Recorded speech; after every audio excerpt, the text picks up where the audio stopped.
You're tuned in to HorrorSlop, where the stories are rotting, truth is twisted, and sleep, forget about it. Yeah, welcome to the pit. It's gross, it's creepy, and honestly, it's kind of my vibe. Hope you like nightmares, because tonight's tale, it slithers. Straight from the darkest corners of Reddit. Real stories, real fear, and just enough blood to stain your soul. So at least grab your bed sheets, so grab a flashlight, and maybe a therapist. This is HorrorSlop.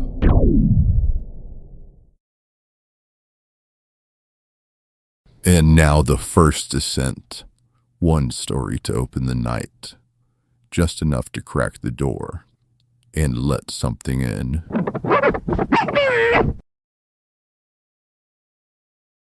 You ever have one of those nights where everything feels off? Like the air's too still, the stars look too sharp, and even the crickets are like, nope, not tonight. That was the night my best friend Owen and I decided to drive out to Dead Creek Hollow, which, in hindsight, is a terrible name for a camping spot. Owen, being Owen, grabbed the machete and said, probably just a deer. Let's go say hi. We walked about 20 yards in when the flashlight hit it. A deer. Sort of. Then it turned its head, all the way around, and looked at us. Owen whispered, dude, is that thing smiling?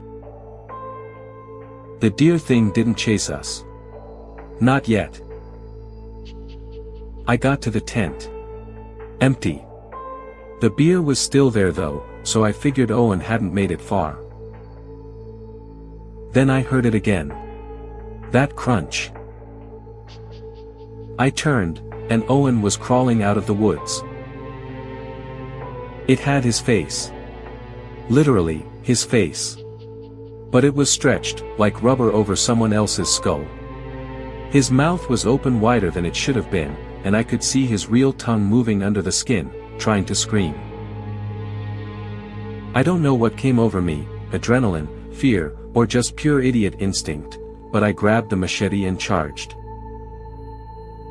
And here's the part one don't talk about. When I swung at the thing, I hit Owen. He bled out right there in the dirt. The thing let out a horrible laugh, no sound, just this twitching wheeze that made my stomach roll, then turned and walked back into the woods. The cops didn't believe me. They said it was a bear attack. Or drugs. Or a mental break. But sometimes, at night, I hear that crunching sound again. And I swear to God, sometimes my phone gets airdropped a photo. No notification, no request. It just appears in my gallery. It's always the same photo. Asleep. Smiling. With a vertical slit where his mouth used to be. Sleeping yet? Didn't think so. Next story's up. And yeah, it's worse. You're welcome. You already know the rules. Sleep with your feet towards the door, by Firenish. I'm always grateful to read posts from others, explaining the rules of particular places. A library where you mustn't interrupt the girl in the reflective jacket who reads collected ESVM poems to herself until midnight. A campsite where you must politely offer some of your food to the faceless people who visit your campfire. An old house where you mustn't look out of the window if you hear the sound of bells. I don't have anything that special. I stumbled into this. I'll tell you that story if you're patient. And while I'd rather die than be impolite to something really ancient and fey, sometimes in cities what you're actually dealing with is a vomit nymph or a minor cocaine spirit, and that's occasionally hard to take seriously. But I'm lucky. I tend not to need specific rules. Of course there's places like the bridge you mustn't walk under if your voice doesn't echo, and Arthur's Seat has its fair share of terrifying things. But for the most part, I'm only really concerned by the universal rules, the ones that pretty much apply anywhere, whether it be an ancient haunted cathedral or the most mundane cafe. Break at least one solemn promise before about mid-February of each year. Close your closet door firmly before sleeping. It's okay if it cracks open so long as it's too narrow for a finger. Stay under your blanket when you sleep. Having a leg out of the blanket is okay, but don't position your feet where they could be seen from under your bed. Don't sleep with someone until you've had at least 3 dates. They can't maintain a good consistent mimic for more than 2 evenings, so after 3 you're safe. On midwinter morning, whichever date you personally celebrate as your winter festival, ensure there's at least one sock in your home that has no pair. There's more, but I don't need to tell you them. See, the universal rules have become part of us now. Either they're in our biology, things we've known from birth without needing to be taught them, or they're aspects of culture that get most people to obey them without knowing why they're doing it. Some of them, I think, aren't actually universal. For instance, I think the rule that you must offer tea, specifically tea, to strangers in your home is only on this island. The creatures that demand it only really live here. I think some of the rules are culturally dependent, because of course an arbitrary calendar day isn't actually how most non-humans count New Year. It's about the rhythms of your life, and the points in those rhythms where certain things might pay attention to you. I admit, after our dance, I'm feeling a little famished, she said. There is no silvery on the line to sterling. At least, not unless I'm at the station. I've checked with friends who've confirmed this. It's only there when I am, as far as I know. It's safe for me to get off at Silvery. I have an invitation. It is not safe for you, and you shouldn't try. I saw a teenager try it once, and another man who was probably just counting stops to his normal one and didn't look up from his phone as he got off. That's another one of those stories you can ask me for. Some of them you think you learned better about. You didn't. Adults know it's safe to put your feet on the cracks between the paving stones, but that doesn't mean children are wrong about it being dangerous. The edgelings only take small, tender victims. But some are counterintuitive. It took a deep breath, coughed up some slime, and whimpered like a child begging for ice cream, delicious eyes. Apparently the doctors think the woman's crazy. There's absolutely no sign of the creature on the hospital CCTV. No slime where it supposedly coughed. But George is the nurse that helps old people get cleaned up, and he says her feet were sticky. In a way that turned his stomach, and George's stomach is strong enough to clean pus out of the guy who decided to stick his dick up the open surgical wounds in his own arm and then laugh about it over a pint. George mentioned he's damn glad his patient was sleeping with her head, and her eyes, away from the door, and her feet towards it.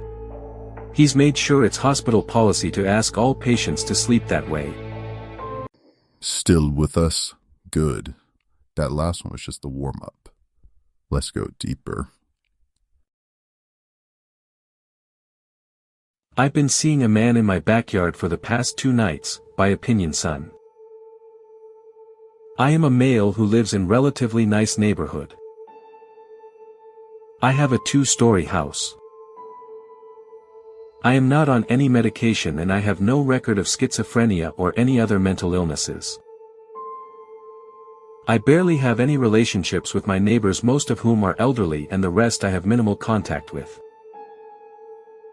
I do not have any people in my neighborhood, that I know of, who have reasons to attack or harm me.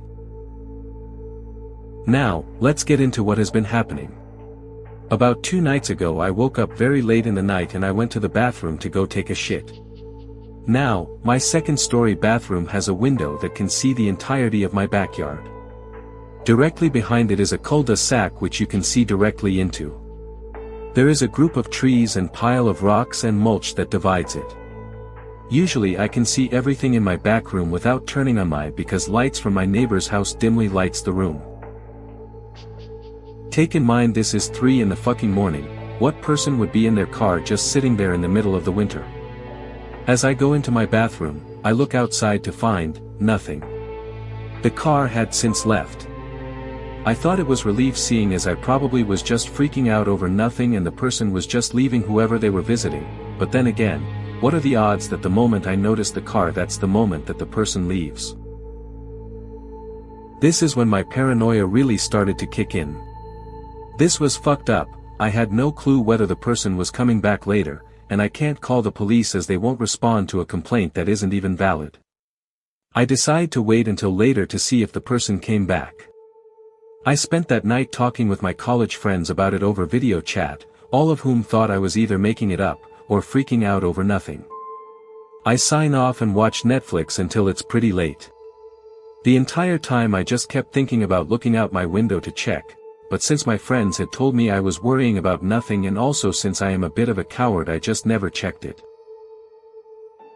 Finally the clock ticked 3:24 a.m., the exact time I woke up the night before. I thought fuck it, might as well check to be sure. This is where I absolutely shit myself. The same exact car was parked, and there was a man in a black hoodie and a ski mask standing right next to it just staring at my house. I immediately ran to go get my phone, dialed my neighbors, none of which answered. I ran back to the window, only to see that he was standing in my fucking backyard. This was no longer a burglary attempt, because if it was he would be looking through my lower house windows trying to break in. This had to be some sort of a stalker. I decided fuck this and opened up my window and screamed at the top of my lungs, "Who the fuck are you?" No response. "I'm going to call the fucking police, get the fuck off my property," I yelled. Finally the man spoke, "Have a nice day," in like that cheery way a cashier at the store would say when you are leaving. The man waltzed, and I literally mean waltzed like a happy cartoon character, back to his car and left. I called the police department immediately. They asked me if I had any friends who were trying to play a prank on me. I said no. Like I said, this town was relatively small and the police did jack shit. They told me that if it happens again to call them immediately. I am shitting myself right now. It's currently 11 p.m., and God knows he'll be back tonight. I am going to be looking out my window all night waiting for him. I'll keep you all in touch if anything happens. Wish me luck. Edit 12:24 a.m. I am currently staring outside looking out my window waiting for the man to come. I have informed my neighbors about his arrival and they have told me they are also on the lookout. I feel extremely nervous, but at least I have my neighbors helping me out. I just want this to be over. Edit 1:24 a.m. Nothing has shown up yet. Got a call from my mom about a half hour ago. I haven't told them about any of the shit happening. I just told her I loved her and hung up the phone. My friends have been Snapchatting me asking me about this shit. I said that I'll try to get a picture of him if I can. If I do, I'll upload it so you guys can see. Edit 1:34 a.m. Neighbors told me they see a car parked up the street from them. One of my neighbors who's in his mid-40s says he's going to check it out. My foot is tapping the floor like crazy right now. Edit 1:48 a.m. One of my neighbors says he is going to sleep. This isn't good. I just hope the rest of them hold out for me until the rest of the night. I don't know if I'm going to fall asleep at all. I've already chugged 2 cups of coffee and I'm as alert as possible. Edit 2:11 a.m. I was looking out my window when I heard something in the bushes of my backyard. I couldn't tell whether it was the guy, the wind, or some animal, so I turned on the light in my backyard and saw nothing. I think the paranoia is getting to me. Edit 2:17 a.m. Alright, it's official, I am losing my shit. I heard something crash in my kitchen and I ran down to see what was happening. Some pan had fallen over from the shelf. Nothing notable, but it scared the absolute shit out of me. I went back upstairs to start looking out the window again, at one of the streets right of my backyard, which is about 200 yards away. Through the trees I saw a car at a corner flashing its brights repeatedly and then making a right, driving away from the street leading to my house. What the fuck is going on? Is this motherfucker taunting me? Edit 2:40 a.m. I am currently at my neighbor's house staring into my backyard/the cul-de-sac. I walked out my back door and sprinted and rang the doorbell as fast as possible. They saw me and opened the door immediately.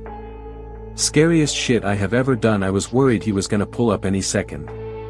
Now I just wait and hope for the best. Edit 3:11 a.m. My neighbor and I both agreed we are going to leave the house and drive to the police station as soon as we see him parked near my house. My heart is racing. I can't believe I had just waiting in my house alone for the past couple hours. What the fuck was I thinking? Edit 3:20 a.m. Still nothing yet. Even if he doesn't come, I sure as hell am not going back. I'm not even sure if I'll stay here. This is the scariest shit that has ever happened to me. Holy fuck. Edit 3:25 a.m. Someone has parked in my fucking driveway. I am getting the fuck out of here. I'll try to update you guys on mobile or later when if they arrest this guy, but I am leaving now. Thank you all for the support. And thanks/you/Joeenid1, you may have saved my life. Edit 1:15 p.m. 2/19/17, for those who are concerned, I am alive. I went to the police station and I have been questioned and they are working on finding the guy. They haven't found him yet, unfortunately. I went to a hotel and got some sleep and I just woke up. I'll write more about this in a new post, but for right now I am just taking some time to get this sorted out. Thanks to everyone for their support. Update 2 has been posted. Update 3. Album.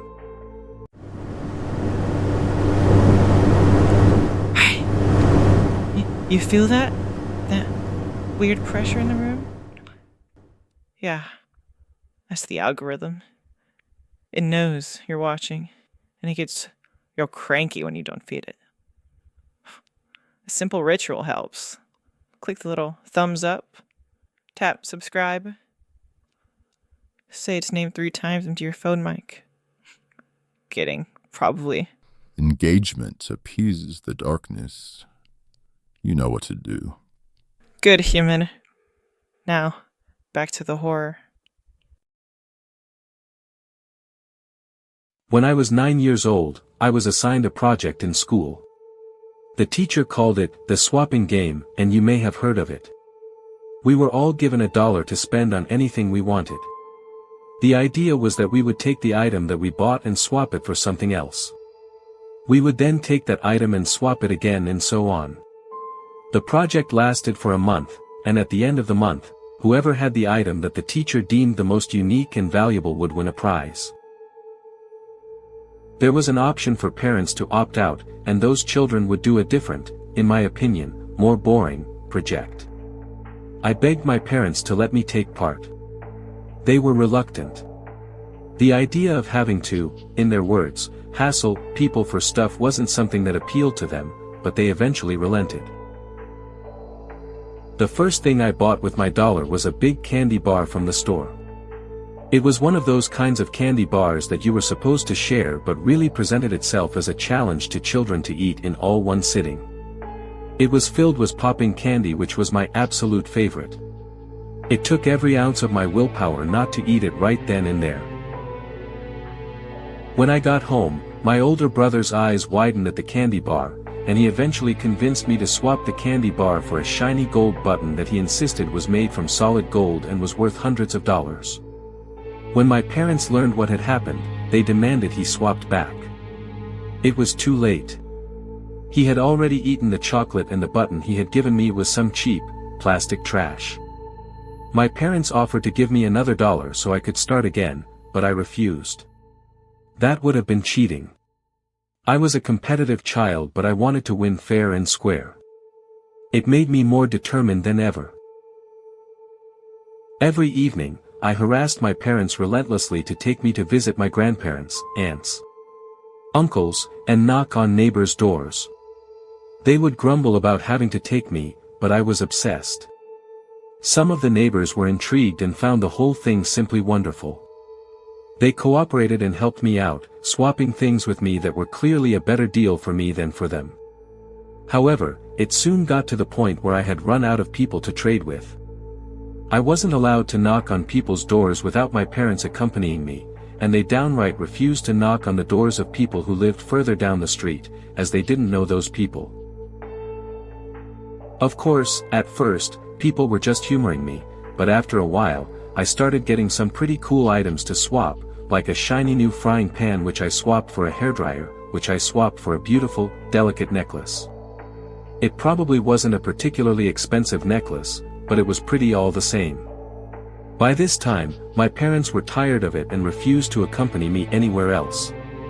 The necklace was to be my final item. However, there was still a week left of the project, and even though most of the other students had lost interest, I was determined not to be beaten. "Are you lost?" came a voice.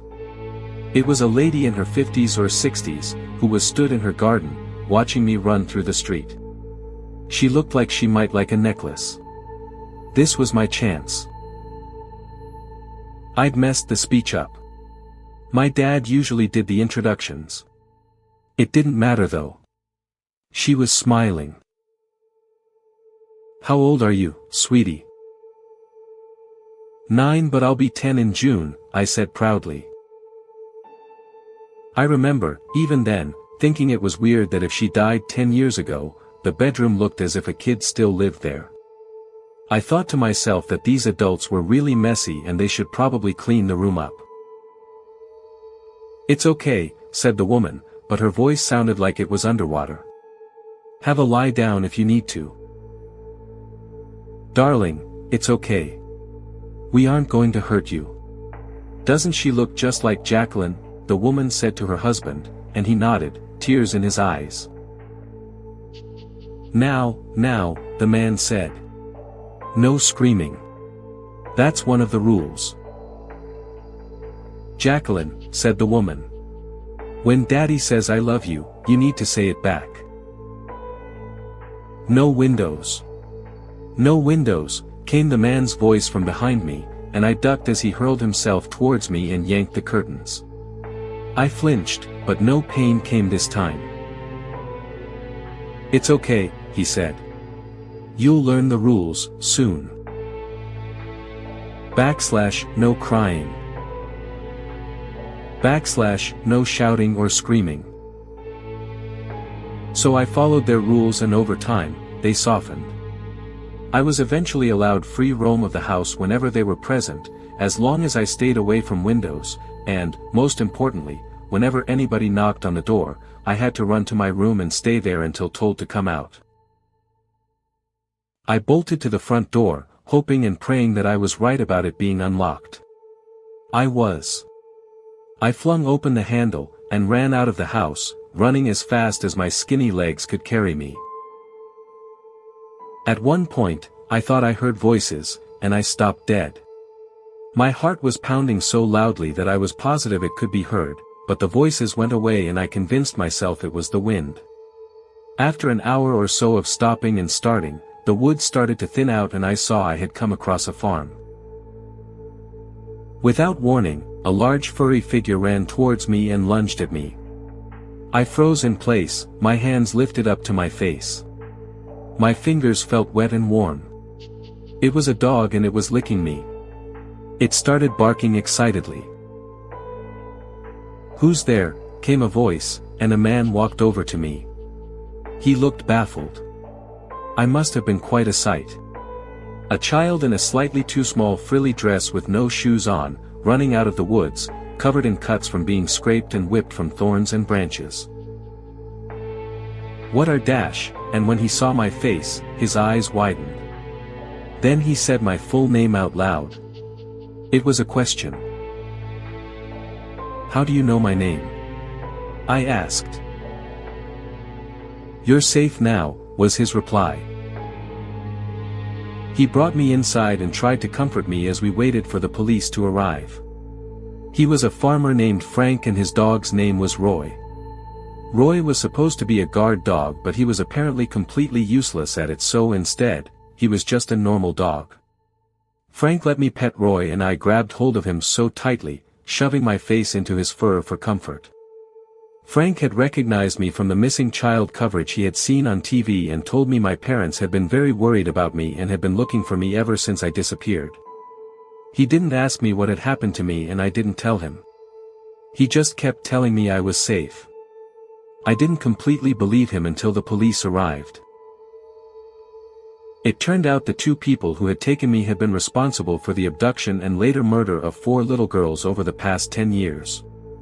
Their own child, Jacqueline, died at 9 years old as she ran into a busy street, getting knocked over by a car. The girls they abducted were aged between 7 and 9. They were taken from crowded places, such as shopping malls, carnivals, and parks, after being briefly separated from their parents. Each of the girls was murdered when they hit 10 years old. The cabin I was kept in was only 20 miles away from my home. Whew, telling gave me chills. But hey, we're just getting started. The next one's sharper. You'll see. The summer before I started school, my mom was hospitalized for an extraordinarily high-risk pregnancy. My dad was pulling double shifts to keep us afloat, which meant no one had time to take care of me. By the time we reached my aunt's enormous and breathtakingly beautiful mountain property, I fully believed I was about to embark on my very own fairy tale. When you are 6 years old, a day feels like a week. A day with strangers feels twice as long, especially when the strangers aren't kind. Aunt Charlotte didn't particularly care for my mother and by extension, didn't particularly care for me. Nor did her children. Charles and Alan loved nothing more than scaring me to death with stories of serial killers and child-drowning ghosts. They also made it extraordinarily clear that I ranked far below them in the family hierarchy. In late June, the zenith of summer, just before the walloping heat of July burns everything to a dry tangle, I found the neighbor's house, small and run down, with a garbage-strewn lawn. Through an open window I saw a woman. She didn't look right, half-lidded eyes stared blankly at the ceiling, and her mouth hung open. I turned away and continued my hike. There's something sharp in mountain air, a clean wildness that simultaneously heightens your senses and intoxicates you. I drifted through the forest in a delighted haze until a voice broke my reverie. A child's voice, happily singing. I ran through the trees. Aspens rattled in my wake, breaking apart suddenly to reveal a murky pond. And in the pond, a little girl with long black hair. I froze. So did she. Sun shafted through the trees, drenching her in golden light. I'm the last one. My mother told me. She swanned across the pond, stopping just short of the edge. No. Just human. She had 5 kids, all mermaids. Every last one died except me. Shocked tears burned my eyes. All of them. All of them, she intoned. It's not her fault. She didn't know her kids were mermaids. But she finally figured it out in time to save me. Do you live in the water? What do you mean, not all the way mermaid? I crept closer. The earth was dangerously soft under my feet, like it might crumble into the water. Lorelei was clearly enjoying herself. Mermaids look like humans unless they spend lots of time in the water. Water washes away the human part so the mermaid part can come out. I have to be in water at least 10 hours. She held up her own small, wrinkly fingers. Every day. Or I'll get sick and die. Lorelei smiled radiantly. Don't be. When I'm a mermaid, I'll find a special tunnel at the bottom of the pond. It leads to the ocean, but only mermaids can see it. I can't wait. Have you seen the ocean? We spent the rest of the afternoon discussing the California coast. Every day I brought chips, sandwiches, and drawings of mermaids. We sang nursery rhymes and lullabies, the Blues Clues theme and original compositions. Mostly we talked. We discussed everything: California, the ocean, fairy tales, the forest, her dead siblings and my forthcoming brother. How can you tell? My mom says you have to listen to your lizard brain, Lorelei answered. It knows. Lorelei was a welcome break from everything else, from my cousins, who constantly tormented me and scared me to death with ghost stories, from my aunt, who ignored me, and from my own fears, which ate me alive unless I was with Lorelei. I told her so one afternoon as I lay belly down on the damp shore. The prospect of mermaid luck made me so giddy I couldn't contain myself. When I got home that night, I regaled everyone with tales of my mermaid friend, Lorelei. Charlotte exchanged a worried glance with her husband. Then Charles snorted with laughter. A mermaid? Stupid. What? He guffawed again. She's talking about mermaids. Her imaginary friend is so stupid it lives in stagnant water, Alan added. I feel things in my skin. She extended her rashy, welt-covered arm. I think I have bugs inside me. She grimaced. When I'm a mermaid, I'll be poisonous to bugs. They'll never bite me again. Looking at her, the skeletal form, the stark, almost inhuman sharpness of her face, made me want to cry. I wish I could help you. Thick golden light drowned the world in an ethereal haze, but sure enough shadows were growing, devouring that light before me eyes. Okay. See you tomorrow, Lorelei. As I left, she broke into a song. The melody echoed through the forest for so long it could have been magic. They forced me into the forest. Heavy shadows blanketed the trees, black and blue and deep, ominous purple, thick as curtains. Sobbing. The weeping continued, a haunting, atonal melody bleeding through the night. I woke up in a hospital. Minor skull fracture and a concussion, but otherwise okay. I went home 3 days later. 3 days after that, I crept out of the house to see Lorelei. On my way to the pond, I entered an aspen-ringed clearing. My feet crunched weirdly. I looked down and saw a dirty, uneven ring of salt. This was where my cousins held their stupid seance. Lorelei. I circled the pond, dread building with every step. I called, and eventually screamed, but there was no point. Lorelei was gone. She'd turned into a mermaid, and I'd missed it. She'd never get to California now. A siren. The window, still wide open, blazed with light. Paramedics loaded an inert body onto a stretcher and carried it outside the ambulance. A police radio crackled, and a cop looked up. Had it not been for the trees, she would have seen me. I tiptoed into the forest and went home. By the time I reached my aunt's house, dark had long since fallen. I felt sick and dizzy, and my head throbbed with every step. My aunt stormed over. I thought she was going to hit me. Instead, she gathered me into a hug and held me tight. This is what they told me.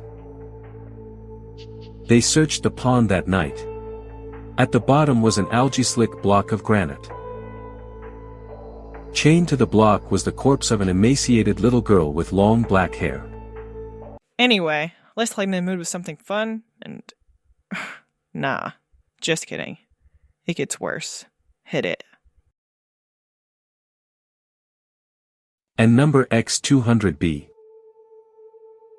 And number X200B. The subject I chose wasn't fun. It was business administration, which pretty much just meant I would spend my time staring at spreadsheets in Excel all day. I never thought it would lead to anything, not because I didn't learn what I was taught but because I didn't think anyone would be crazy enough to hire someone looking like me. However, after my internship at a large tech company, I won't mention its name here but you've probably heard of it, I miraculously got hired. Although I had suffered all my life, it wasn't until this period of my life, which I'm living in right now, that I started considering ending my life. And number X200B. And number X200B. This is what my life has been like for 3 years now. Recently, my boss called me to her office. Apparently, a complaint had been made against me. She said the person who made the complaint wanted to be anonymous, but I'm pretty sure it was Jennifer. My boss told me, with pity in her voice, that it concerned my hygiene. And number X200B. I already did that, but after walking the few hundred meters to the bus station and after sitting on the bus more or less crippled with anxiety, I was sweaty again. I couldn't help it. Hearing this made me hate myself so much. My suicidal thoughts skyrocketed. The only thing that prevented me from actually killing myself was how much it would have hurt my mom. I couldn't do that to her. But guess what? A week ago, my mom died. When I came home from work, I found her on the floor of the living room. I could tell she had been lying there since early morning because she still had her dressing gown on. She was still alive, but she couldn't speak anymore. She gurgled with a confused look on her once so beautiful face. I called the ambulance immediately. She died at the hospital later that night. The doctor told me she had suffered a massive stroke. Of course, this would have been devastating for anyone, but for me it pretty much meant the end of my life.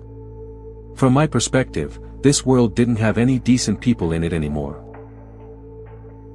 And number X200B. The email began. And number X200B. A username and password followed and at the button, it said, "Regards, Leaf." And number X200B. A program that reminded me of how software used to look in the 90s opened up in front of me. It didn't have that much content. There was a window that streamed what looked like a live video of a forest. I was able to use the mouse to look around 360 degrees, but other than that there wasn't much I could interact with. The video quality was pretty low, but it didn't look computer animated. However, I soon got the impression that it must have been a computer game because under the stream there was a bar that let you set the speed of time. You could view the feed in real time, which was set as default, or increase the speed of time all the way up to 100 years per second. Beneath the speed settings, there were only 2 buttons. Import and export. That was all. In the menu, there weren't that many options. Just about and quit. I clicked on about. It just said, made by Leaf. I played around with the program and pressed import. And number X200B. And number X200B. I went home that day without opening the program again, afraid that my boss would ask me back to her office again. At home, I didn't think that much of the forest. I had more pressing things on my mind, to say the least. I was going to inherit my mom's house, but not that much money. I knew I would never be able to pay the rent and the other expenses by myself, and I didn't have any motivation to do anything about it. Thinking about this, I lay down on the sofa in the living room, looking at the spot on the floor where I had found my mom reduced to a confused shell of her former self. From now on I wasn't just falling apart mentally but physically as well. Soon I would lose the house and, most likely, end up on the street. I didn't plan on doing that though. I fell asleep and saw the window at work in my dreams. It wasn't a nightmare. The nightmare would start as soon as I woke up.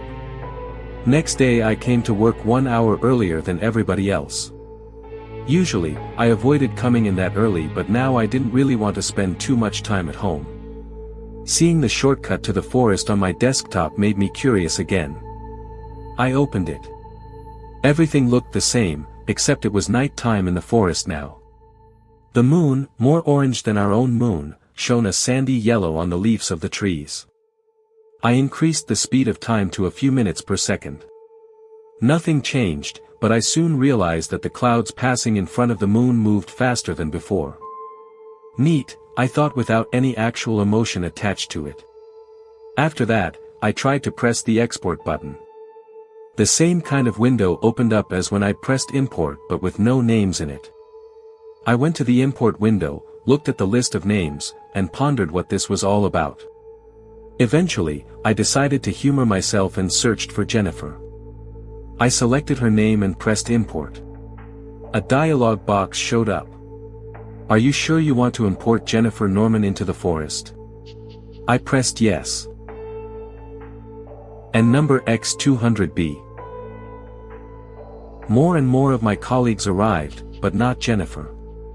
First I thought she was late for work, which wasn't unusual for her, and when she hadn't shown up before lunch I assumed she was sick. I had a burger for lunch down the street. They didn't serve the best food, far from it, but it was the only place where I knew no one from work would eat. In the year 2525 played from the ceiling. I sat there, eating my burger and drinking my soda, while I listened to the song and thought about jumping out of the window. I thought I would do it at the end of the week, maybe on Friday, one day after the funeral.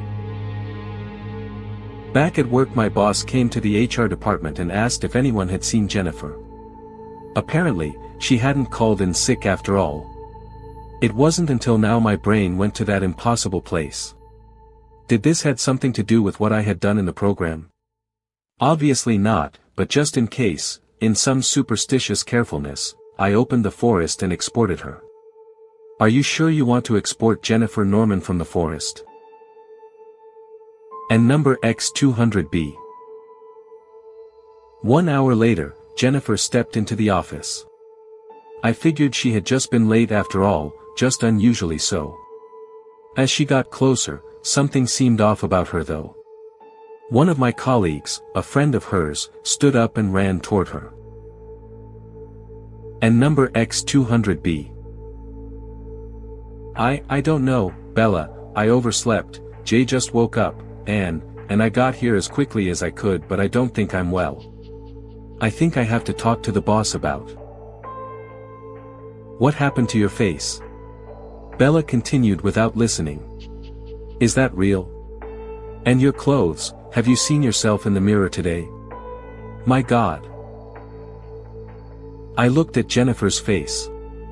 It was crossed by a pretty nasty scar. Her clothes looked old and torn, almost as if she had had them on forever. And number X200B. And number X200B. At that moment it dawned on me. The time. It was set to several hours per second in the forest. I did some quick calculations in my head. If this had anything to do with me importing her, she would have been inside the forest for more than 3 years.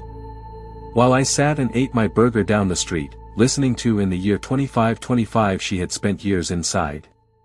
But it couldn't be real. That would have been ridiculous. And number X200B. I arrived at the office even earlier this day.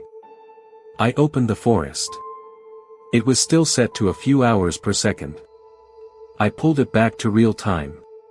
Some birds, larger than any birds I've ever seen, flew in formation in the sky. I sped up time again, this time to a few days per second. The birds quickly disappeared from the sky and the moon replaced the sun and vice versa in close succession. The trees moved as if seen on a video being fast-forwarded. This couldn't be a real forest, I thought, it just couldn't. Again, I slowed down time to normal. Thomas, a guy from the economy department that had always made silly jokes at my expense, came to the office. I looked at him as he walked toward his office space with his leather briefcase in his hand and his expensive watch around his wrist. He looked at me. I nodded, but he ignored me. And number X200B. I couldn't see his office space from where I was sitting, but as soon as he had passed by I heard him placing his briefcase on his desk and opening it. I made sure the time was set to default and pressed import. Thomas Wachtmeister, I typed in the search bar and then I imported him. Are you sure you want to import Thomas Wachtmeister into the forest? I was. As soon as his name disappeared from the list I carefully walked around the corner. His briefcase was lying on his desk, but he was nowhere to be seen. I went back to my computer.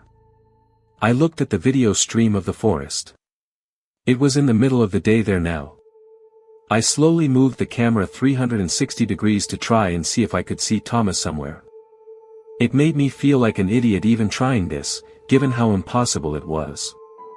I didn't see him anywhere, but I did see some weird animals, 2 bluish giraffes, walking by. The low resolution made it near impossible to tell if they were real or animated, but given that they were blue giraffes I just had to assume the latter. Thomas had probably just gone to the bathroom. Nonetheless, I made sure to export him. As soon as I did that, I heard something from his office space. I sneaked there to take a look. And number X200B. Hey, Thomas, I said. And number X200B.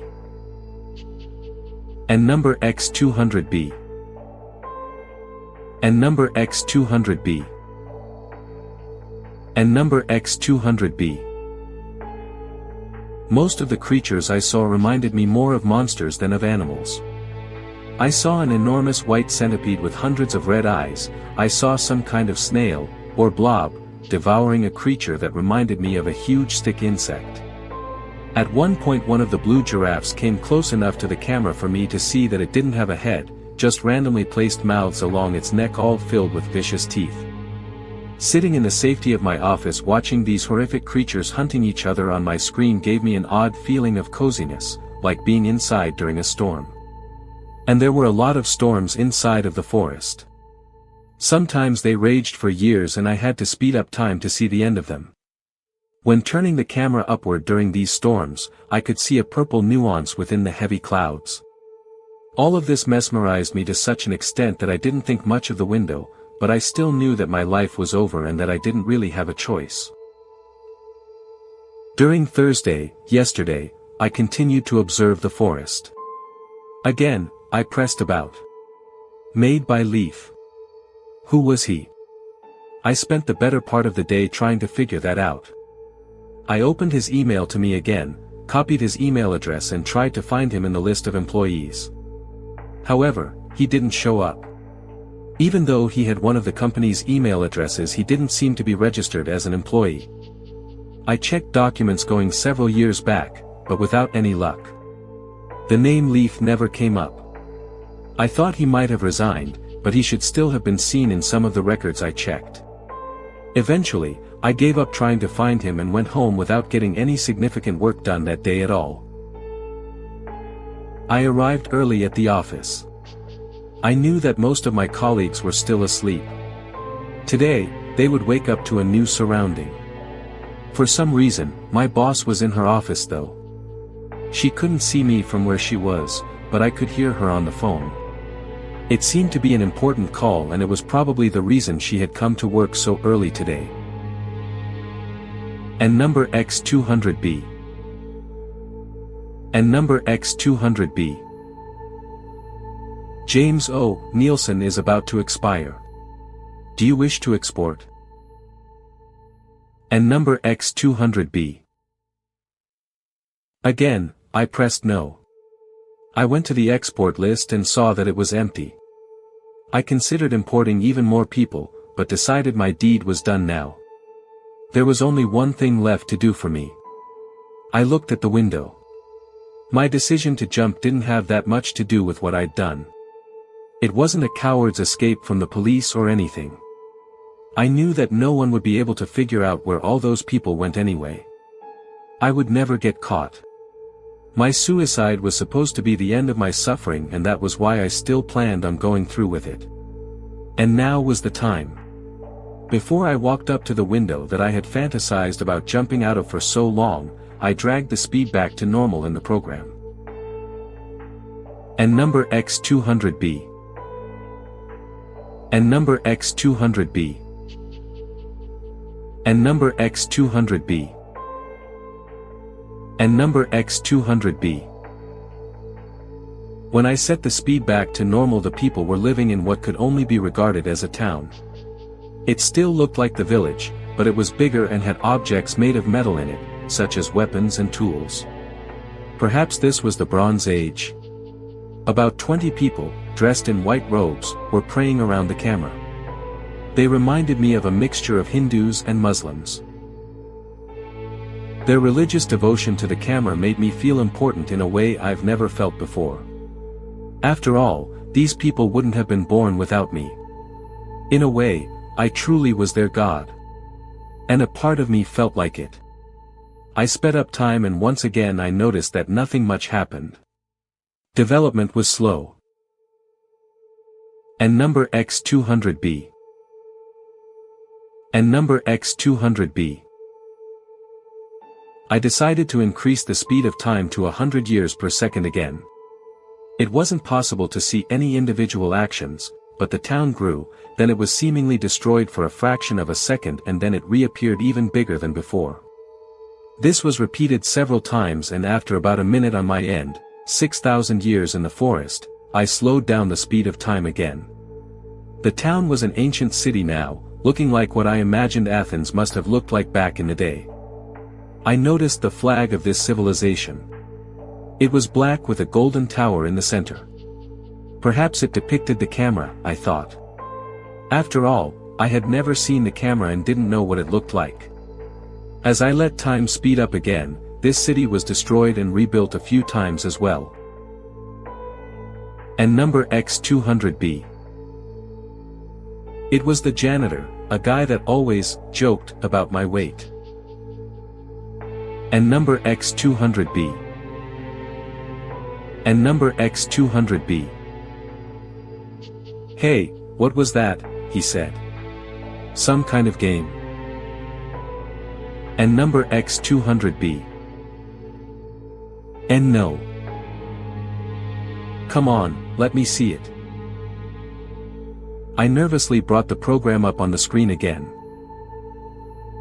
And number X200B. The forest.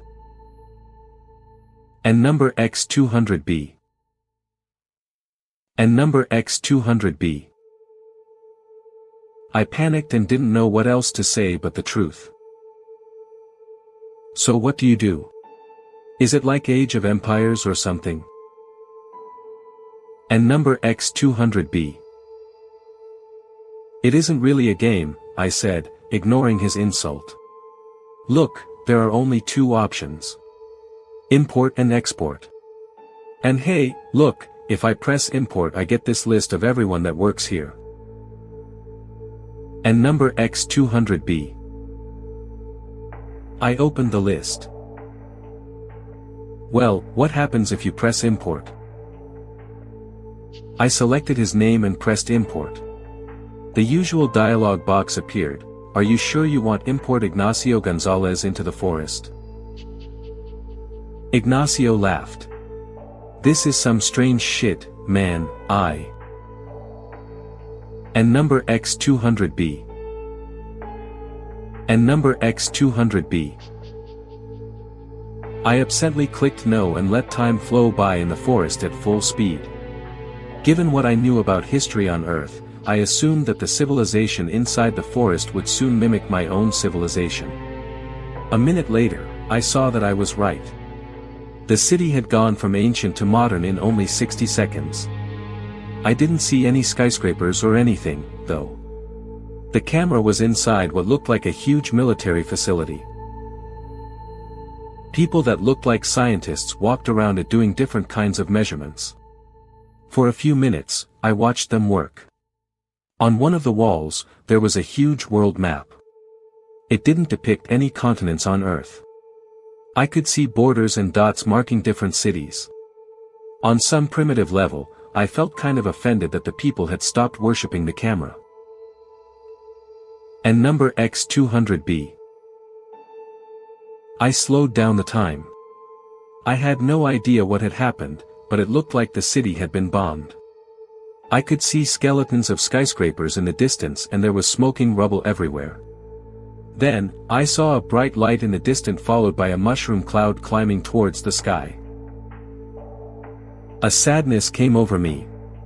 Over the time span of a few hours, I had accidentally created a civilization, seen it grow and then destroy itself. I couldn't see any signs of life. I set the speed at maximum. It only took a second for everything to turn green. The forest was back, just as pristine as it had been from the beginning. Now, I figured, it was time to end my own life. Not as a failed man, but as a failed god. And number X200B. I left the forest running on my computer and walked towards the window. My steps felt heavy. As I opened the window, letting the summer air in, I realized I had forgotten my phone at my desk. I didn't want anyone to enter it after my death, so I went back to get it. Something had changed on the screen. Somehow, mankind had survived in the forest. It had taken them thousands of years to rebuild it, just as if they had had to start from scratch again, but the city was back. When I slowed down time, letting a few more 100 years pass in the forest, I noticed that the city was larger than before.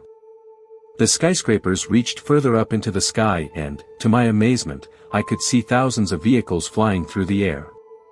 I used the camera to look around, and when I looked up towards the sky I could see lights on the surface of the orange moon. People were living there now.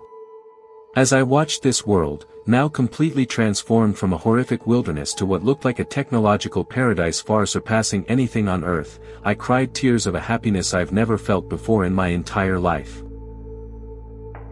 Before I press yes, I just want to say one more thing.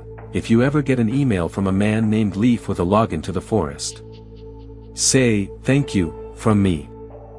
Need a break? Too bad. These stories don't wait, and neither do we. Next one's worse, in the best way. My patient wears a tinfoil hat. Now I know the horrifying reason why, by Blair Daniels. She'd put effort into it. Tinfoil sculpted neatly around her entire head, with a nice little bulb on the top. I know you think, when you take off that hat, that something will listen in on your thoughts. And then, that'd be a disaster, right?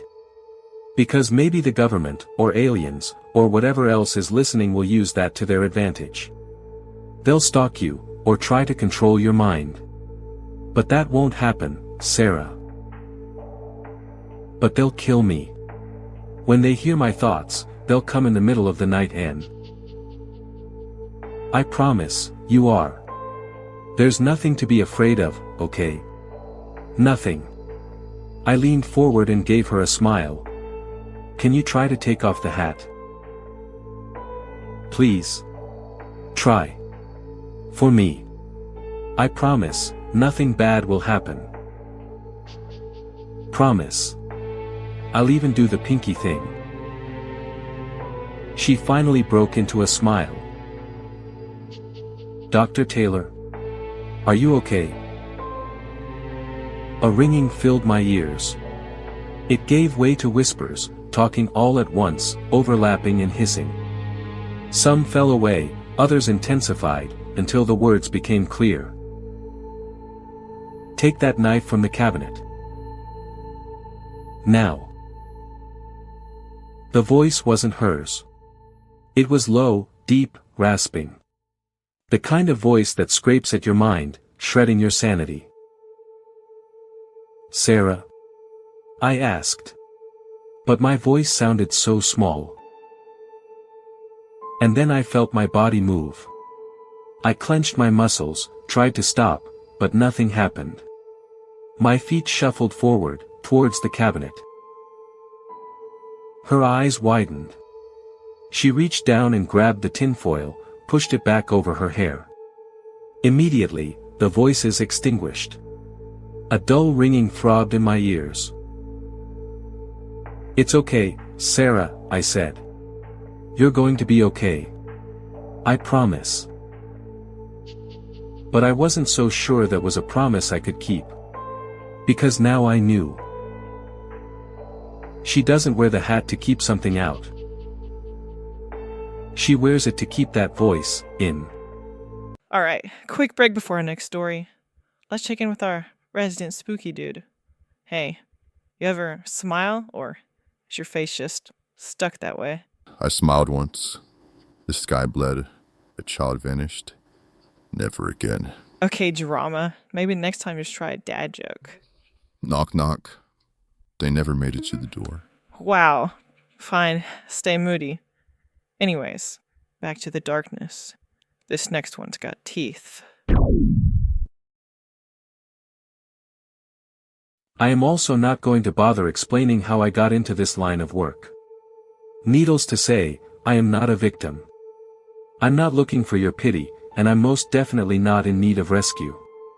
My sole purpose of making this post is to share some of my most extraordinary experiences with a community that I believe would be interested in them. And no, I will not be offering my services to any of you. So don't be a smartass. Thanks. I have been a sex worker for well over a decade now. And in those long years I have come across many a curious client. A normal, well-adjusted adult would faint if they saw the kind of freaky shit I've been a witness to or participated in. I've had clients who paid me to piss on them, spit on them, stomp on their nuts, all the while wearing gold-rimmed glasses and a white wig and berating them like I was their disappointed grandma. I've farted in glass jars and sold the said containers. I've worn a collar and pranced around a motel room, barking like a dog and sipping water from a bowl for over an hour, earning a fat wad of cash for not even doing anything explicitly sexual. There was even a time I treated a 45-year-old man like a literal baby, changing his diapers after he shat in them, singing him a lullaby as he bawled like a baby, sucked on his thumb and then on my tits. True evil. Hop in, he said, pushing open the passenger door. I tossed the cigarette aside, clutched my purse and climbed into the car, plastic sheet squishing as I eased back into the seat. You really need to take this shit off, I remarked. Fuck you, he growled. Hilarious, aren't you? Bitch, he muttered as he turned the key and made the car purr to life. Smiling, I turned my neck and looked out the window, out at the sidewalk where scantily clad women stood waiting for customers, cigarettes jammed between rotting teeth. The world was truly harsh. And it became all the more clear as the car left the red light area and pulled up on respectable markets and nicer neighborhoods. Gone were the neon signs and the small, crumbling buildings with damp walls and cramped rooms. I heaved a sigh of longing as I gazed out at places people can actually live decent, peaceful lives in, where you can go to bed without worrying about stray gunshots or the police bursting into your home without any warning. And about 10 minutes later, it got even better. The car rolled past a wide-open wrought iron gate and descended a sloping road onto a luscious valley dotted with spacious mansions and their sprawling, carefully maintained lawns. Even the ornate Victorian street lamps screamed wealth. Not what you were expecting? Lil Pimp asked as he made a left turn. Yup. Good. Tell him I'm waiting for you outside. I opened the door and swung my legs out. I raised my brow. Yes. A couple of whores disappearing off the streets. Not exactly breaking news, is it? He closed his eyes and shook his head in irritation. Just be careful is all I'm saying. I'll be right here if you need me. He patted his gun holster. Thanks. I flashed him a genuinely grateful smile and climbed out of the car. Knowing that he was there did make me feel comfortable, even though at the time I foolishly thought he was being a little too paranoid. Hindsight, am I right? Pulling my purse back up on my shoulder, I started walking towards the house, my heels clicking on the cobblestone pavement. Crickets hidden in damp grass erupted in a furious chatter around me as I approached the house. Somewhere in the distance, a dog let out a mournful howl. This short walk just before a session always made me feel queasy, like the contents of my stomach were sloshing around. My head buzzed with a million questions.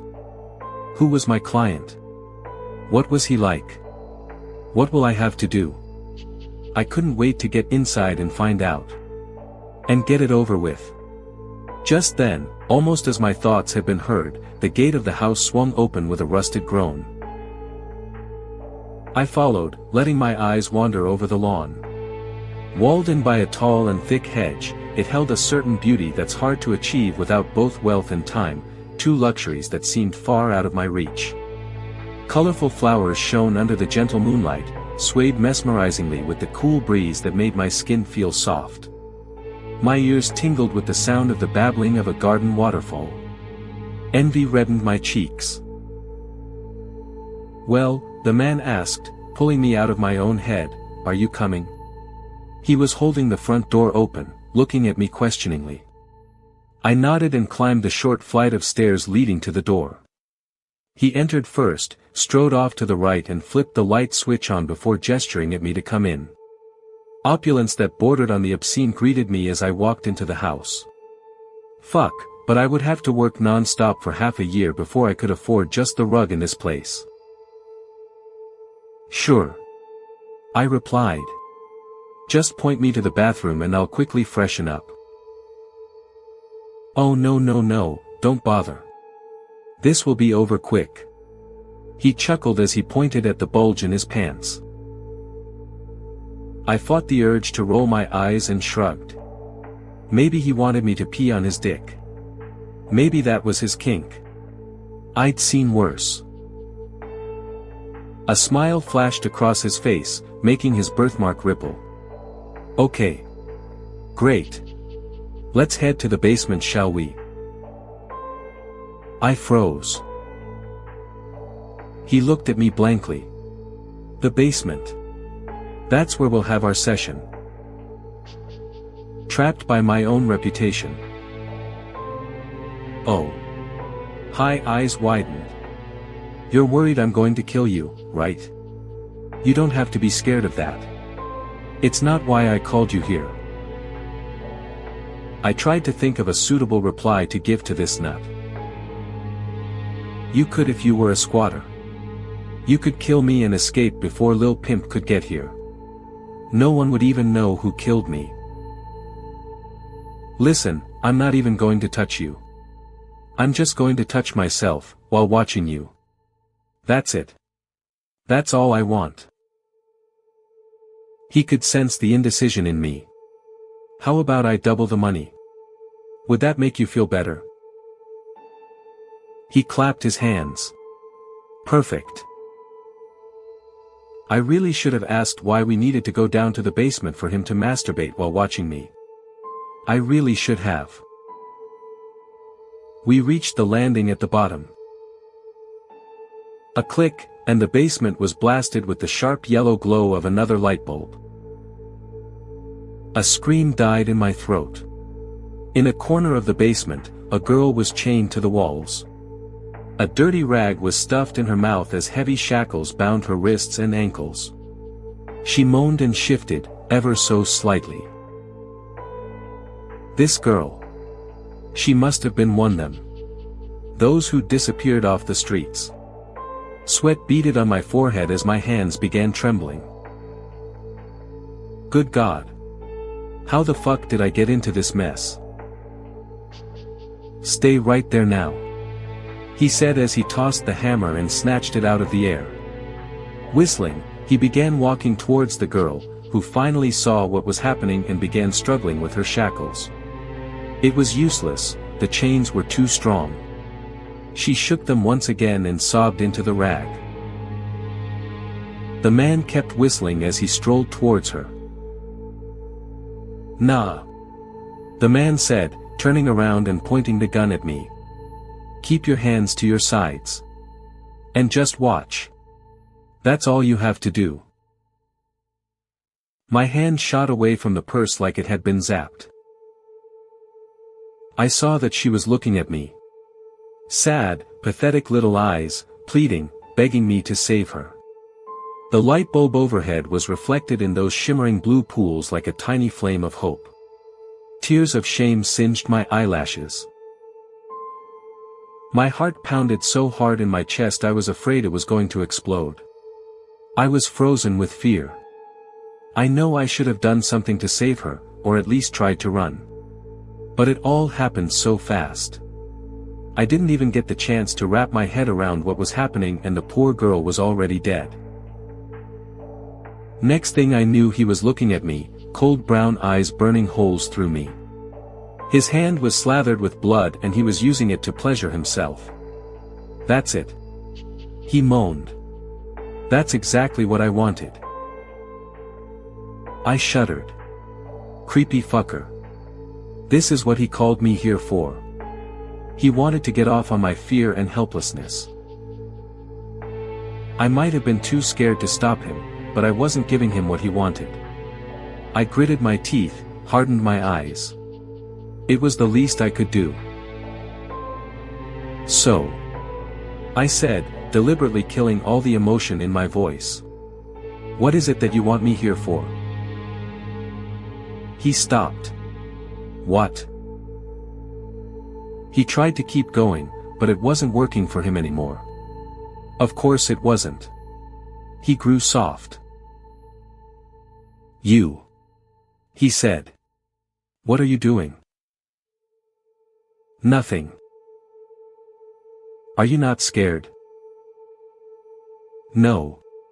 I was fucking terrified. He snorted. Are you stupid? Do you understand the position you're in? I just killed someone in front of you. Only that you're a fucking loser with a tiny dick. At first I reckoned he'd gone to the wrong house. He hadn't. Then I thought that maybe the family had by some odd miracle slept through the whole thing, even the gunshot. I was wrong on that too. Because when I went to speak to them I saw that the inside of their home looked absolutely nothing like the house I had just been in. The final cum shot. Wormpocalypse. The madam's office. You're still tuned to HorrorSlop. Frequency unknown. Stories endless. Let's spin the next nightmare. How Many People Are in the Room, by Green. I looked around the diner.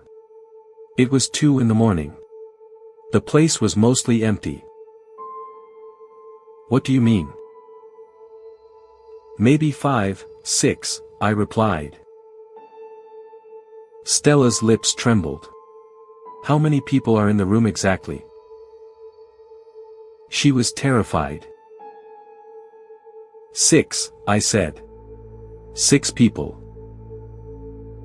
Stella instantly relaxed. Thank you. Stella looked rough. Not strung out but existentially exhausted. There were scars on her hands, bruises mottling her tattooed forearms, and some unusual scarification marks on her neck. 2 of them, they looked like clumsy ZS but reversed as if done in a mirror. So, how are you holding up? I asked. Stella didn't answer. The waiter appeared and Stella looked him over cautiously before she ordered a black coffee and a slice of blueberry pie. Stella laughed. Taking a deep breath, Stella slowly sat back down. The waiter shook his head as he put the stuff down. When he left, Stella sipped her coffee and then she looked over the mug at me, her eyes tearing. I did the worst thing you can do. I tried to kill someone. I wasn't sure I heard her correctly. What? Oh my God. When did this? We should call the cops. He could still be there, hurt and... What's that fucking mean? Isn't bullshit, Stella replied. Ask Corey. Stella said, I didn't actually see the jogger. Corey did. That's how I knew. So, I asked him exactly where the man was and I grabbed the wheel and Corey screamed at me as I made the car slam into the guy. Sent him flying. Like it mattered. Corey hit the brakes hard. He was losing it, talking about going to prison and his life being over. But I told him not to worry. That pissed him off something bad. When he got out of the car to go help the jogger, he just froze up, because there was no one there. Road was empty. Me, I expected that. She took another sip of coffee and poked at the slice of pie with her fork, stabbing the crust and examining the blue-tinged tines in the dull fluorescent light. Stella finally looked up at me. 2 weeks ago, we were tripping. Me and Corey and this woman named Genevieve. She was the guide. This was at Corey's house, on the deck. We dropped N-bomb, that synthetic MDMA stuff. We'd been using hallucinogens and trying to explore an inner mental space. Tripping together, sharing the same imagery. It's crazy how, if you're in sync, like emotionally and mentally, you can basically travel together. I know how it sounds, I do. But, it was really working for us. We were. I'd guess you'd describe it something like astral traveling. We'd built this architecture, this city, in our minds and then explored it. Mostly it was made of shifting, beautiful buildings. Structures that rose over us like mountain ranges. And, in this mental city, that's where we came across it. Stella watched them go, then turned back to me. She nodded, sipped more coffee, and then continued. Well, this night, we traveled deeper into the city than we'd ever been before. We ended up in a tower. Had a spiral staircase. We all went up to the top floor and found a locked door. You're all seeing the same thing. I interrupted, not buying the experience. Yes, Stella's demeanor had intensified, the twitchiness melted away. We all saw it. So, we get to this door. It's a metal door. Dented, but from the inside. Bulging out. Like someone was kicking the door, trying to smash it down. Genevieve, she got scared. Told us to not open that door. To stay far away from it. She said a Voyager was on the other side. Why would you do that? As she did, one of the cooks quietly came out from the kitchen and sat at the counter. He flicked through a newspaper someone had left and glanced over at me. He nodded, gave a little smile. I wondered if he'd made the fries I wasn't eating. What happened? I asked Stella. You told me that you can't see this thing, Stella. The door to the diner opened and 2 men in work overalls walked in, each holding a hard hat. Their clothes dusty. Stella suddenly straightened in her chair. 2 men just walked into the diner, right? Why me? I asked. Why did you want to meet? To tell me this? Stella smiled. First time she'd done that all night. Because I knew you'd believe me. I swallowed hard, my throat suddenly, impossibly dry. Truth was, I'd had a crush on Stella most of high school. She was a friend, for sure. And, for a while, a good friend. I liked being that rock for her. But I'd always hoped for more. Like most friendships, it began with a one-sided attraction. Mine. And even though I hadn't seen her in half a year, those feelings remained. Dormant but there. Waiting to be awakened. I pulled my hand away to find Stella had cut me. She'd sliced a shape with her sharp pinky nail into my skin. It was a backward letter Z. Like the ones on her neck. A ribbon of blood began to well up from the center of the small cut. Everyone in the diner turned to watch us. Only the cook got up from his place at the counter and walked over, eager to lend a hand. And as Stella's blood pumped out across the linoleum flooring, the cook vanished. Not a slow fade. Not dissolving into mist. Just there 1 second and gone the next. Afterward, when the cops came, a story emerged. All the other people in the diner that night, they said Stella cut her own throat with a knife. Where she got the knife from and where it went, they didn't know. They also said that the cook had tried to help her. That he attempted to close the wound and save her life. The cops couldn't find him after the EMTs got there. When I went back to the diner the next day to ask about what happened, the waiter claimed they didn't even have a cook who resembled the man I described. The man I saw. It's been 5 days since Stella died in that diner. 5 days I've been haunted and hunted. I tracked down Corey and he led me to Genevieve. She told me what fate awaited me.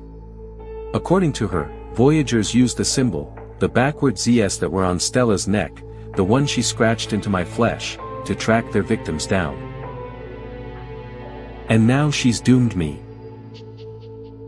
It's just a matter of time before there's an extra person, a person I can't see, sitting across from me on a bus or walking behind me on the street. Right now, I'm in my bedroom at my parents' house. How many people are in here right now?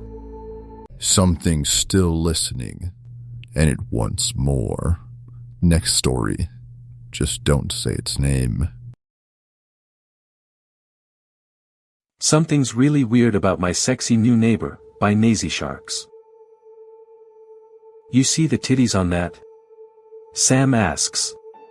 I slap the back of his head. Dad taught us to treat women with respect. He knows better. He's right, though. Damn, she's stacked. And with her shirt getting all wet, we're seeing a lot more than we should. And that's how and why we started paying so much attention to the neighbor. Sam swiped Dad's old army surplus binoculars. I had a telescope from when I was 12 and thought I'd be able to see other planets and stuff. We started turning out the lights at night and hoped for a show. Day 6. It didn't take long before we noticed some odd things about her. Like, she never sleeps. Her lights stay on all night. We see her walking around. Still in the same shirt. Like she didn't change it in days. She didn't look like a meth head. The internet. Sam grabbed my hand. Not my arm, my hand. He hadn't done that since he was like 5. JB, look, he said with a swallow. I'm a bit slow with it. Once I get it pointed and adjusted, I see. The white shape comes into focus. And I'm looking at a face. Her face. She's in her backyard, peeking out from behind that tree. And she's looking right up at our window. Our lights are off, so she shouldn't be able to see us. Right? But she does. You know how you just know? We knew. I jump back from the window with a gasp. I tell him not to worry. She's probably just turning the tables on us. We were kinda invading her privacy, after all. So that'll teach us. Then he asks, you think she's still there? We were both hanging our heads in shame.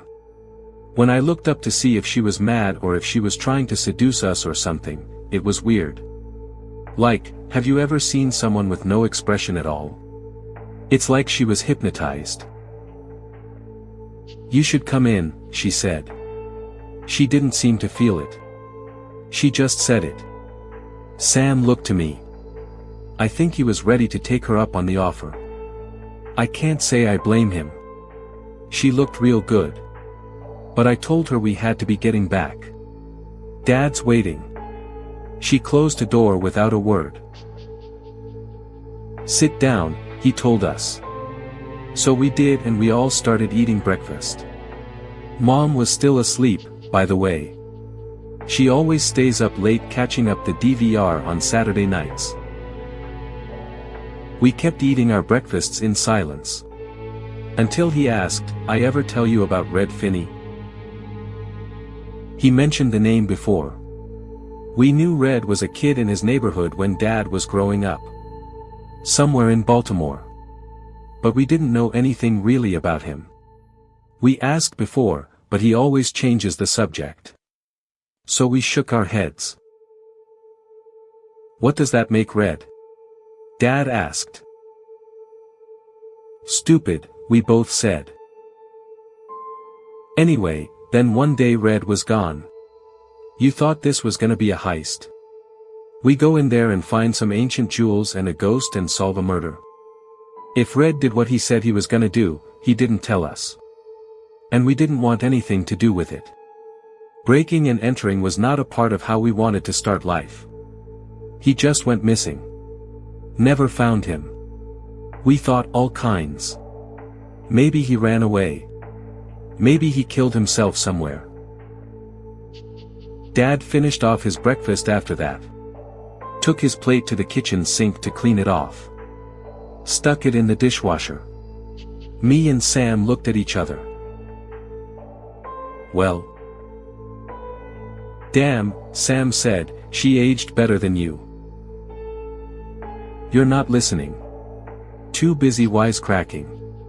What I'm saying is, that woman next door was on the same street as me. Right? When I was a boy, she was a grown woman. Looked exactly the same. You don't forget a woman looks like that. Since then we've only casually looked out the window. She hasn't been in the backyard staring at us anymore. And we've kept our word to Dad and left her alone. This other part of me just can't get her out of my head. I don't think Sam can either. He slept in my room twice since then. "I think she's watching," he said. I asked if he looked. And he says, "Not a chance." That's where it's at. I'll let you know if anything else weird happens. Hopefully not. 'Cause we're stuck in this house for a long time. More stuff that happened. Need a break? Too bad. These stories don't wait, and neither do we. Next one's worse. In the best way. Every place has its own strange traditions. Customs that seem normal when you're there but completely outrageous or downright bizarre to anyone outside the circle. But when bonding with others from small provinces, my village always tops the conversation. My trump card for this is the alarm that sounds every 20 years. I was young when I first witnessed one. About 3 years old. All I remember is the bustle of the village as we all entered an underground lock-in. Despite how thick the walls and doors were, we could all still hear it faintly. The blaring of the klaxons echoed around the village. Growing up, I'd see them. Tall poles with conical shapes on the end, facing various directions. There were no visible wires, which made you assume they were hidden inside. But there was also no opening for maintenance. Despite this, they functioned perfectly every time they went off. There was no department for them. No one knows what grid they are wired to. They're just there, and they exist. It was just a fact that everyone accepted. Though, what wasn't accepted, was a common consensus for why. For the next 20 years, I'd occasionally bring it up. And what people felt and knew drastically shifted from person to person. For the most part, the route was always the same. But due to the swings in weather, it was sometimes better to go down alternate paths. The tighter alleyways would provide cover from particularly harsh winds that plagued the winter months. And when we went this way, we'd sometimes see the Church of Many. This wasn't some grand cathedral. It was a function room where many middle-aged men would meet for a few beers. Drinking early in the day is universally seen as inappropriate, but they always argued it was for religious reasons, and somehow they always got away with it. As you can imagine, it's nigh impossible to prove their claim, but equally impossible to prove otherwise. If you ever brought up the alarm with him around, he'd say the same thing. The alarm is a hoax. During my later years in school, I met a girl called Edna. She was sweet. The village was small, so meeting new people was rare after a certain point. People exaggerate when they say a place is so small that everyone knows each other, but some of the more busy people might literally have done that. James had a wish. Something he never shared with his family. The idea of something supernatural happening during the alarms wasn't a foreign idea to people. But Edna's family had their thoughts. James would never have wished to be away for his family. So if he stayed out to make a wish, and was gone, the spirits could never be good. They were evil and had to be hidden from. I once talked to my dad about the alarms. My dad was a run-of-the-mill handyman. If you needed something done, he'd either be able to do it, or figure out how. He was able to figure out any practical issue if you gave him enough time. My dad was sometimes sought for his advice. His practical thinking translated well to other areas, and he became a sort of counselor for some. No one had degrees in the village. Knowledge was brought in from outside sources, but no one really left Pendletown for qualifications. Besides, there would be no need. Around there, qualification came from already being able to do the job, or apprenticing with someone until you could. This is to say, he isn't stupid. You can imagine education in a place like this isn't of the highest caliber, but he had a head on his shoulders. This was a common story told to kids to keep them in check. A lot of people in my school were told that. And I imagine my parents were told that when they were kids, and so on. Even when I hit high school, he persisted with this story, but with some added details. I imagine that the gruesome notes were to keep me in check when the childish version lost its luster. A fear some parents had was if the alarms went off when teens were in the woods drinking. If they were too far out, they'd never make it back in time. This isn't to say they were strict to a harsh degree. But they were often overbearing when nearing the due date. I was nearly 23 and was a few years into my career when we were nearing the date for the next alarm. By village standard, I was considered a man. So I faintly confronted my dad to tell me what he thought the alarm was. I resigned myself to hearing the same story again. But this time, he went into much more detail than before. He explained that every 20 years, a monster came through and ate any who is found. This was much of what I'd heard before. But he went on to tell me of some of the things he'd heard. Claw marks on doors where pets were left. Giant footprints on the outskirts. He said that you'd just get laughed out when these things were brought up. But a small group of people were really invested in this theory. He had a simple answer when I asked why they do this. Every 20 years, it becomes hungry, and needs to eat. I mentioned the pundits that have casual meetups and run community events.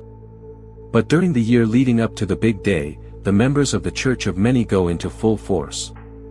The nice family-friendly events either wind down or are tricks to preach their word. It's almost like the cliché of a timeshare getaway. Though you should never lie to him. If he found out you lied about your birthday or anniversary just to get some preferential treatment, you'd never get that privilege again. Like I said, everyone knew everyone, and if word traveled enough, you could have a rough time in the village for a few years until you got your reputation back. Not many people got in, but I aggressively brought up my special day and just about squeezed in. The day came, and everyone was tense. We were seated in a small auditorium with tables and chairs arranged so that you could see the stage. We all assumed this was to see the entertainment, which we awaited eagerly. Beside him were two pundits from the Church of Many. They introduced the chef and the itinerary of the evening. Some people were looking around, seeing if they could get out in time, but it was too late.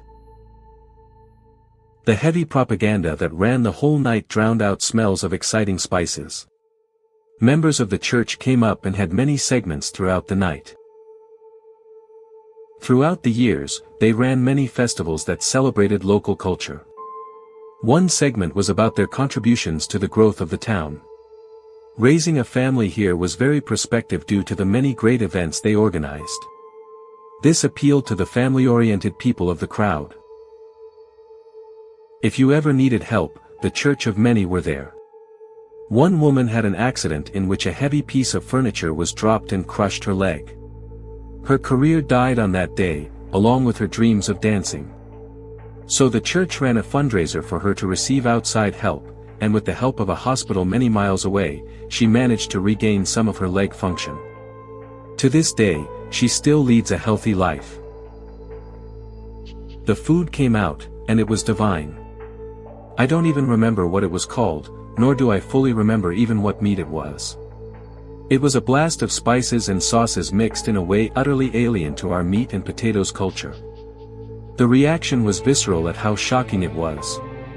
Some people cried tears of joy at having had such an experience.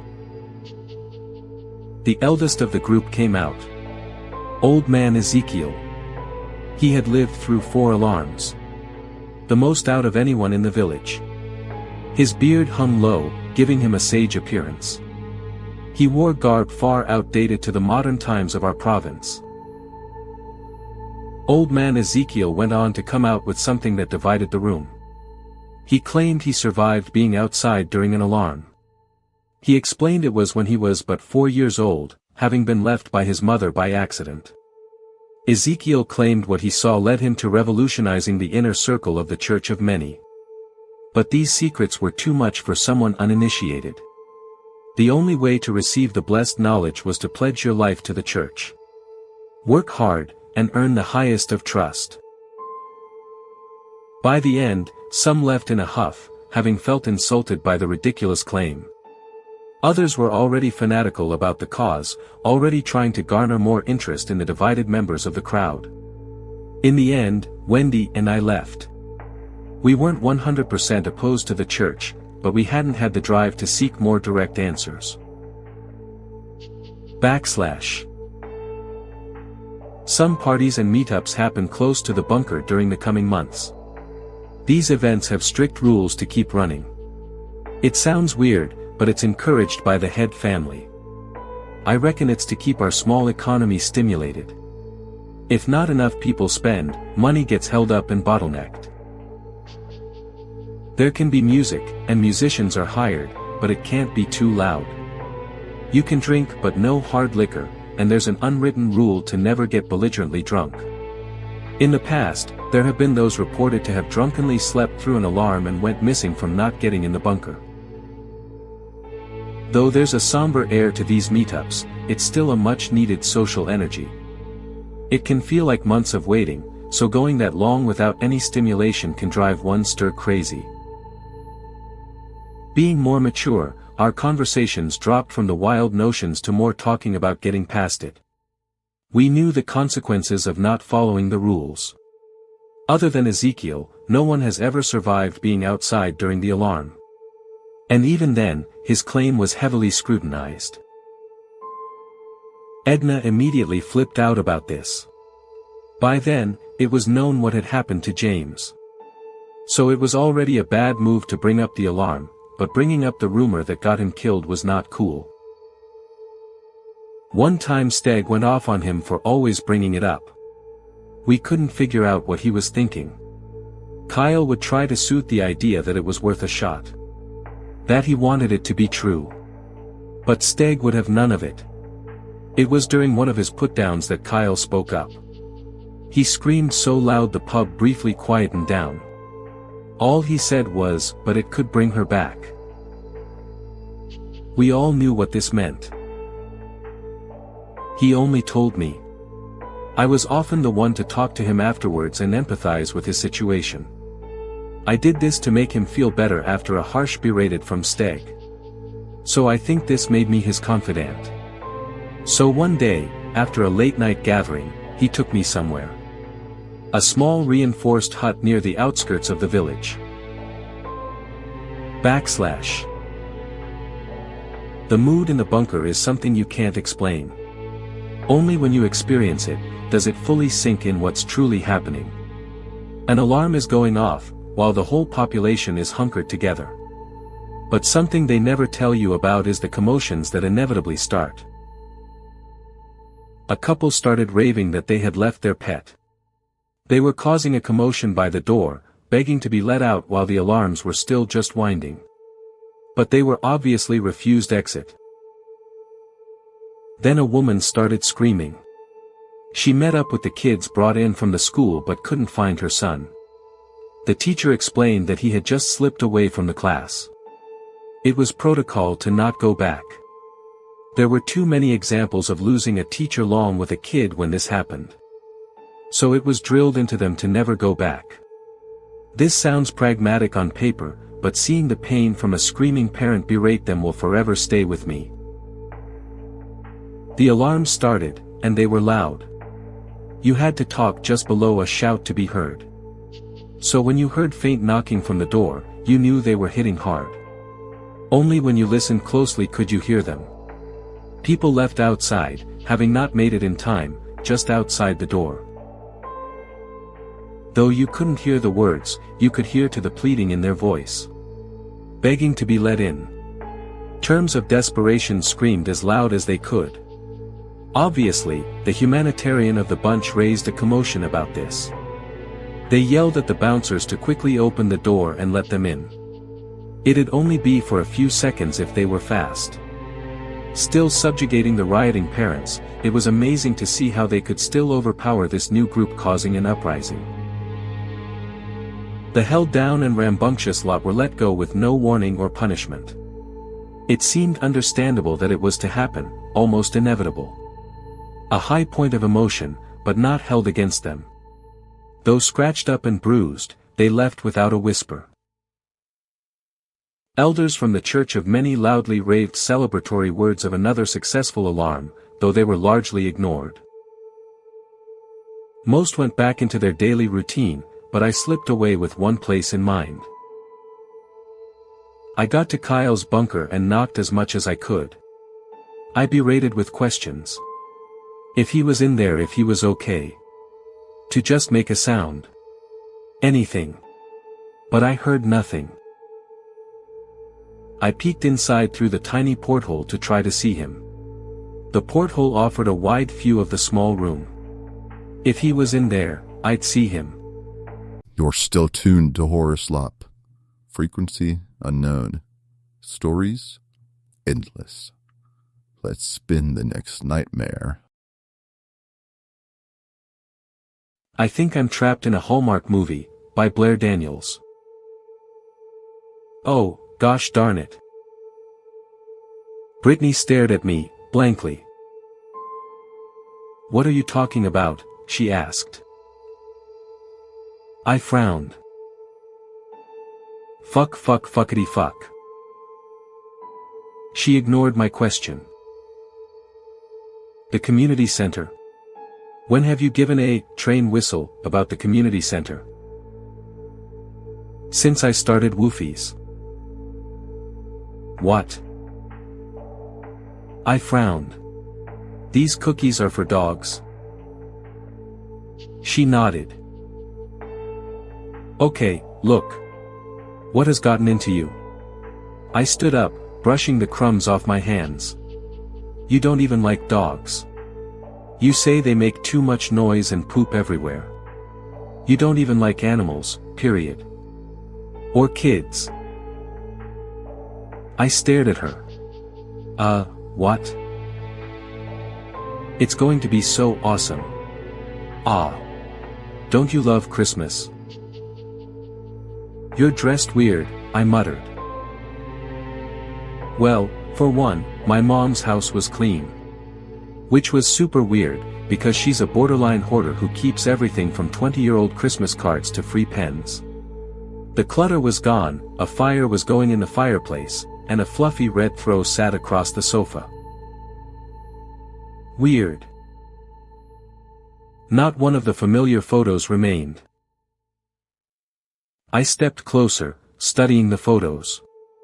A girl with braces playing outside. A mother and father sitting on a sofa, 2 toddlers between them. 2 girls holding hands while sitting on a swing. They looked like stock photos. Stock photos of a family that roughly, very roughly, resembled ours. I lay in the silence. Funny how now, there were no random car horns or flocks of Canadian geese. I was almost drifting off to sleep when I heard it. I shot up in bed, my heart pounding. Our father had passed away several years ago. Christmas dinner wasn't for a few days, too early for our uncles to be here. I backed away, heart drumming in my chest. Hello. I called out. The door opened. A man stood there. A naked man, with only a small towel wrapped around his waist. He stared at me with dark, hungry eyes. Then he smiled. Honey. What's wrong? The man was rushing towards me. I ducked underneath his outstretched arms and ran to the door. Down the stairs, out the front door. I heard Brittany shouting behind me. But I didn't listen. And, yes, there was even a community center. But not our community center of stained concrete and smashed beer bottles in the parking lot. No, it was now a darling brick building, a Christmas candle burning in each window. No. No, this can't be. What the fuck is happening? I ran. At least the internet seems to work. But calling Brittany's number, and my mom's, has only resulted in static. All I can do now is ask for your help. If you turn on your TV, and see a Christmas movie featuring a short girl with a mole on her right cheek and an AC/DC t-shirt, that's me. Help me. Please. Sleeping yet? Didn't think so. Next story's up. And yeah, it's worse. You're welcome. I am a loving person. After sending my daughter to school, I begin walking to work. I smile at people I pass, giving them small encouragements as I walk on by. On the way to work, I also see many, too many, homeless people along the road. Out of the kindness in my heart, I never fail to dig out some loose change in my pockets to give to them, hoping to bring some relief to their suffering. I am a helpful person. After work, I am not like everyone else. I don't get in my luxury sports car, and drive back home to lie on the sofa or stare at the television. No, not me. Instead, I will head to the nearby nursing home, to help volunteer there. I will help with the cooking, some cleaning, or maybe simply just lend a listening ear to the abandoned old folks. I enjoy volunteering there a lot, and the people there feel the same way towards me. As you can see, I am a good person. And that's my last job of the day. I decide to go spend some time with my daughter in her room. As I walk in, I see her face light up at the sight of me. Dad, Dad. You know, the bully at school. He already hasn't been in school for a whole week. I'm starting to think that he's never coming back. I'm so happy, she shouts in glee. I smile at her joy, and reply, that's wonderful. Remember not to go into the shed, alright? There's lots of dangerous equipment there. My daughter nods and continues snuggling in my arms. I think, don't worry child, I've taken care of him for you. You'll never ever be hurt by him again. I'll protect you, my beautiful girl. See? I am a loving, kind, helpful and selfless father. I am a good person. Whew, telling gave me chills. But hey, we're just getting started. The next one's sharper. You'll see. She was one of his oldest friends and I had met her many times. We had even gone to her house to have dinner on several occasions with her husband. She wasn't an innocent stranger that didn't realize she was involved with a married man. He opened his mouth to explain and I shushed him. I made you lunch. Come eat. I said. They stood there, not knowing what to do. Just come sit down. There's enough for both of you. They sat. Baby, I don't know what to say. He began. It just kind of happened. Baby, I think we should dash, he began. I said, how long have you been together? I nearly shouted. I didn't want to shout. She yelped like I had hit her. 3 months, we've only had sex once, we've just been talking, he said. Please don't tell my husband. She cried. Look, I'm not doing this. My husband finally said, standing up and turning to leave. He took her arm. Let's go. I fucked up. I know I did. His tone softened a little and he took a step towards me. She means nothing to me. I love you. You're my everything. I don't know. Made a mistake. Well, maybe you should have listened to and talked to him more. She said. He's not the only one to blame here, honey. Don't ever talk about my husband like you know him. You know nothing. I said through bared teeth. Well, I obviously know something about him. Like how to turn him on. She hissed. I jumped in front of them, blocking their way. No. You will sit. Now. I commanded. They sat back at the table, and while I would like to let you continue believing it was just my commanding presence, it was probably more the giant knife I had used to chop the vegetables that I was now wielding in my hand. We finally talked after dinner. She was a puddle of tears. He was ridiculous. I never wanted to hurt you. I don't want to lose you. I love you. He was nearly begging. You aren't losing me and I'm not going anywhere. I said, kissing his cheek. She stayed all day, and we talked. I made them drinks, and later in the day, dinner. He'd become sullen and withdrawn after a while, and I didn't know why. After all, he got everything he wanted. He wanted me, he wanted her, he wanted to stay in our house, and in our bed. I let him have all of those things. He was finally as disgusted as I was at the idea of him sleeping with her. I agreed, and I took her home to her husband. He broke down in tears when he saw her. I didn't stay for the reunion, I had been watching through the trees. I was careful, and had parked my car down the street in the woods. I was confident she wouldn't tell him where she'd been all these weeks. She was so worried he would find out about the affair, after all. That last one tasted like fear and poor decisions. Let's see what the next bite serves. Hope you're hungry. You were born to change the world. You took all that away from me.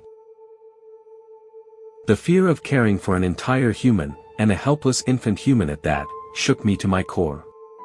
I was so much more afraid of facing you than, well, anything, that nothing frightened me. There's no fear of getting fired once you've already quit. So I walked into my boss's office at the box factory and told him that I was worth more than he'd been paying me. I also explained exactly why he'd been losing money. Spoiler, he was just as afraid as I had been of facing himself and making difficult decisions. I'd known it for quite some time, and had been afraid to tell him. The bump in pay was completely neutralized by preparing for you. Dorothy wasn't the one for me to marry. We both knew it, and we were both afraid to let go. Then she told me that she was pregnant, and that I had to marry her or leave. You denied me the opportunity to stay comfortably afraid to move. So we accepted that we weren't the one for each other, but that the idea is probably based on a fantasy anyway. We embraced what worked between us, we accepted what didn't, and we moved on together. I had never realized just how much time I spent doing nothing. Internet chat rooms, watching TV, hitting the snooze button, sitting on the couch, spending an hour getting ready for the day when I can make it happen in 9 minutes, 19 minutes here, 13 minutes there. Holy shit, I was wasting 24 hours of every week on absolutely nothing whatsoever. That's what I'd signed up for without wanting any of it. Life was going to be real, and that challenged everything I knew. Because nothing can describe the raw terror of a grim-faced doctor explaining that there are serious problems with the pregnancy. But even the biggest asshole in the world can't bully circumstance into submission. We learned what it was to suffer. Another wise man once explained that suffering is life. We watched as you struggled, and we struggled as you stopped. This letter isn't an apology, because I have no inaction to confess. This is a note of thanks, as I sit here with you in my arms, watching the sun slowly rise on the first day after your birth. FB BD. Still here? Aw, look at you. Brave little meatbag. Too late to back down now. Next story's already watching. How to Successfully Ransom a Child, by Ease Misery. Hello HorrorSlop. I have lurked on this site for a while, but I feel it is time to share some things with you. Honestly, I'm only doing this because I am sick of hearing about people kidnapping kids and doing it all wrong. I have successfully ransomed over a dozen children. Some might call me an expert. I want to tell you how to do it correctly. Maybe then you'll start doing it right. You don't need to know my name. The first step is to choose a kid. Gender doesn't matter, but I prefer girls. If you want the best ransom, you'll want to pick a family that is tight-knit. The more the parents love the kid, the more they'll give up to get it back. Choose a family in a town you don't live in. Ideally, it should be at least an hour away. You must have no connection to the family. They don't know you, but you will learn everything about them. Sophie's family lived in a farmhouse in a small town. Their police force consisted of a sheriff and only a few officers. A smaller police force will help you. To make yourself less noticeable, don't use the same car to watch the house in. Changing colors and kinds of car will make it impossible to track you. It took 5 months for the perfect opportunity. Sophie usually walked home with a friend. The way home was through a field, out of sight from any house. But the friend was a barrier. I was lucky. The friend was sick. She didn't go to school. So Sophie walked alone, her backpack hanging off one arm, her precious blonde hair braided in those long, silken pigtails. Keep her quiet. No one can hear her, but silence makes it better. In your letter, you'll explain that you have the child. You will not harm the child as long as the family is willing to pay the ransom. As far as the amount of money, it needs to be a reasonable amount. Significant enough to warrant an abduction but low enough that a typical family could raise the amount. I usually stick between $20,000 and $50,000. An average family can get a loan for that amount if needed. Ideally, the letter should arrive the day after the kid is taken. The family will have already called the police. This letter will incite even more fear. You cannot go to the house. Do not drive by. Do not go to the town, no matter how much you want to. And you will want to. You may watch the news. You may rub the strands between your fingers. You may plan your next move. But nothing else. In the first letter you'll simply say you will call with more instructions. Do not call. The family will be waiting by the phone. They will not leave the house. The FBI may have been called. A wiretap will be placed. Every conversation will be recorded. You cannot let them hear your voice. Sophie. Soft. Sweet. Syrup. After the second letter is another waiting period. This one is longer, it has to be at least a few months. That's when you will be tested. You will want to call them. To reach out.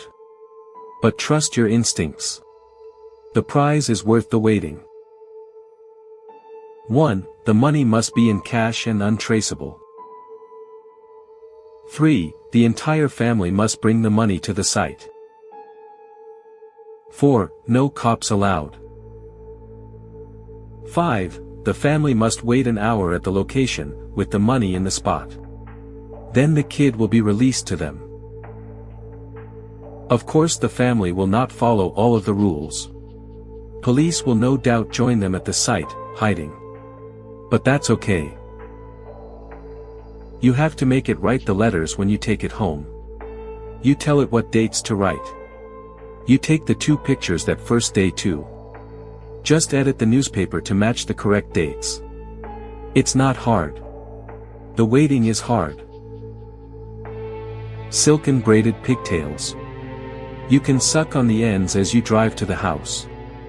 It tastes like a little dead girl. No one will be at the house when you get there. Everyone, including the authorities, will be at the drop site. Now it is their turn to wait.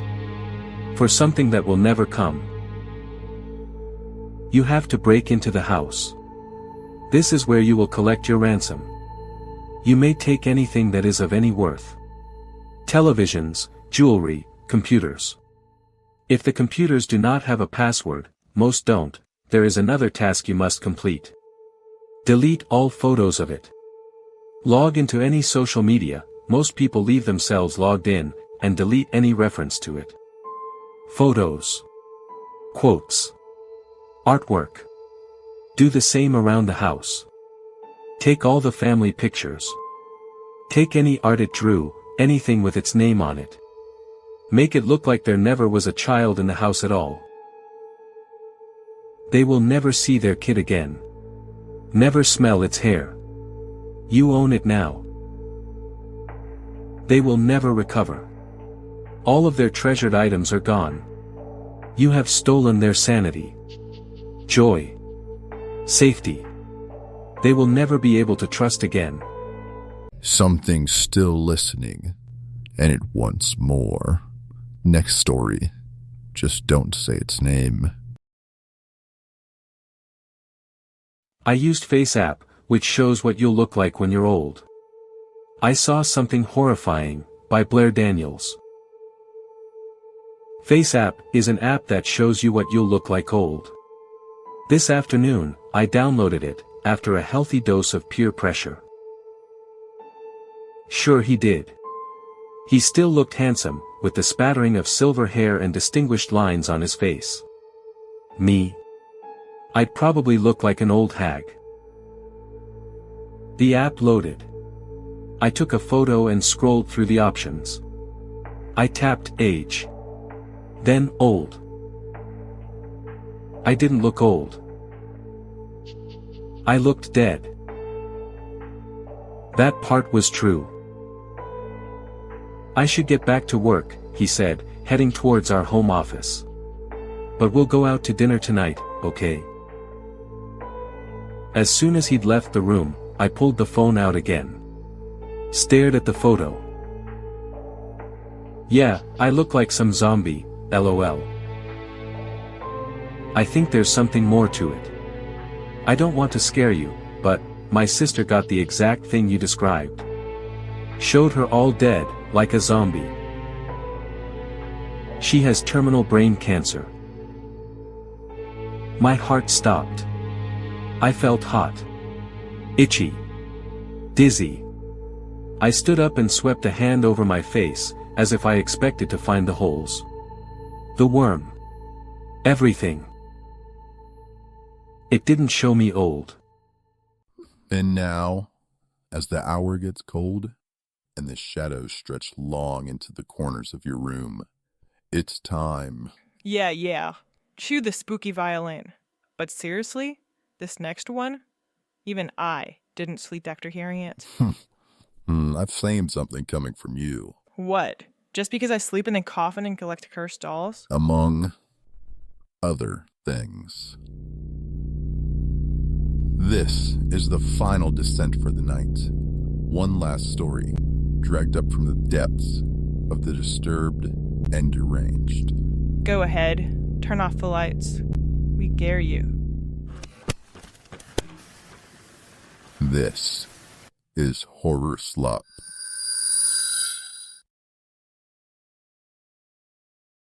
I got paid $20,000 to test a video game and now everything I love is dead, by Lewis.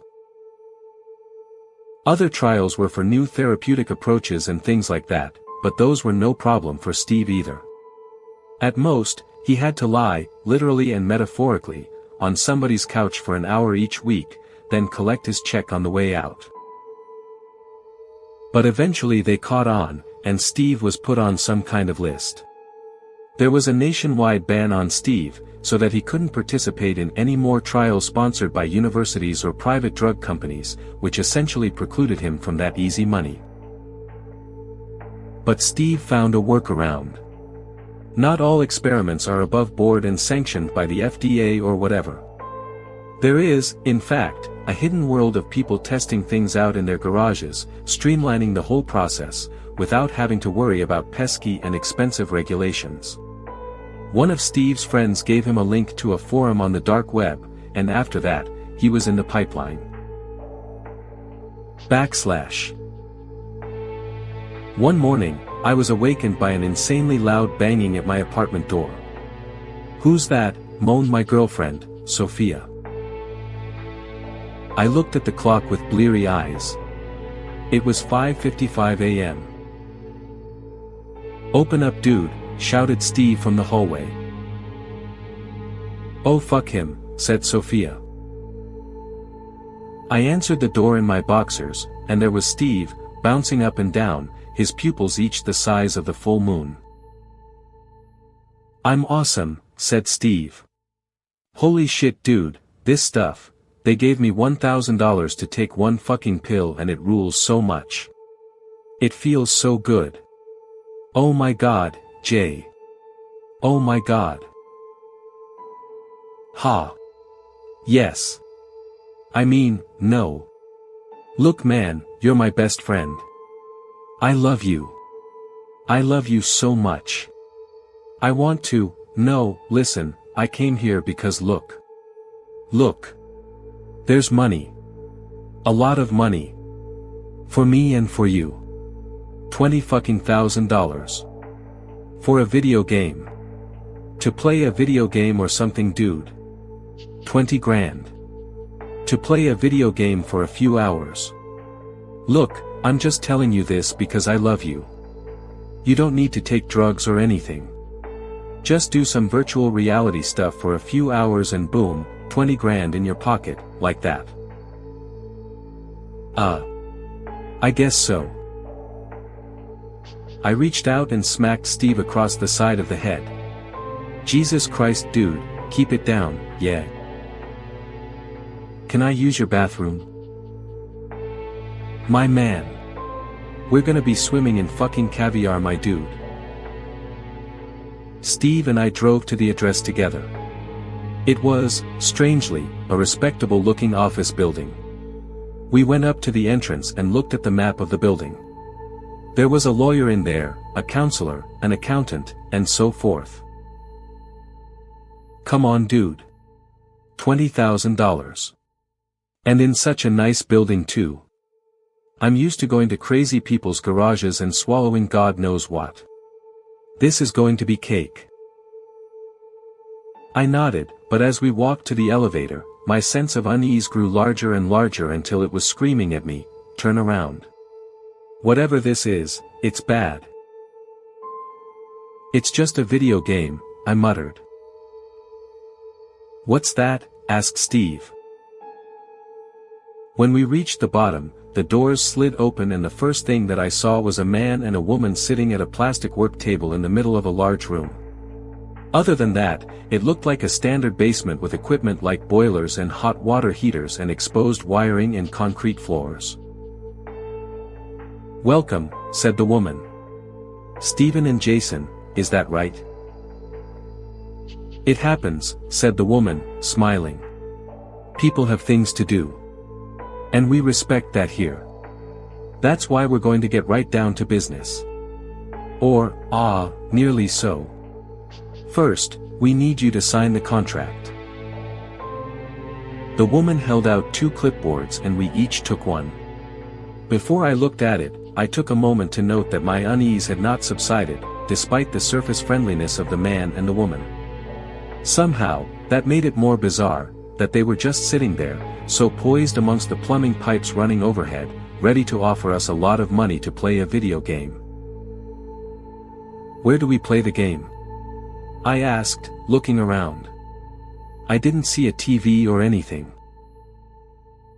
"Up here," said the man, tapping his head. I started, but Steve gave me a nudge. In the event that the participant is unable to collect the predetermined amount at the end of the game, the makers of TC will transfer the funds to a person of the participant's choosing. The following box is for the participant to note the name and address of the next of kin. "That's right," said the man.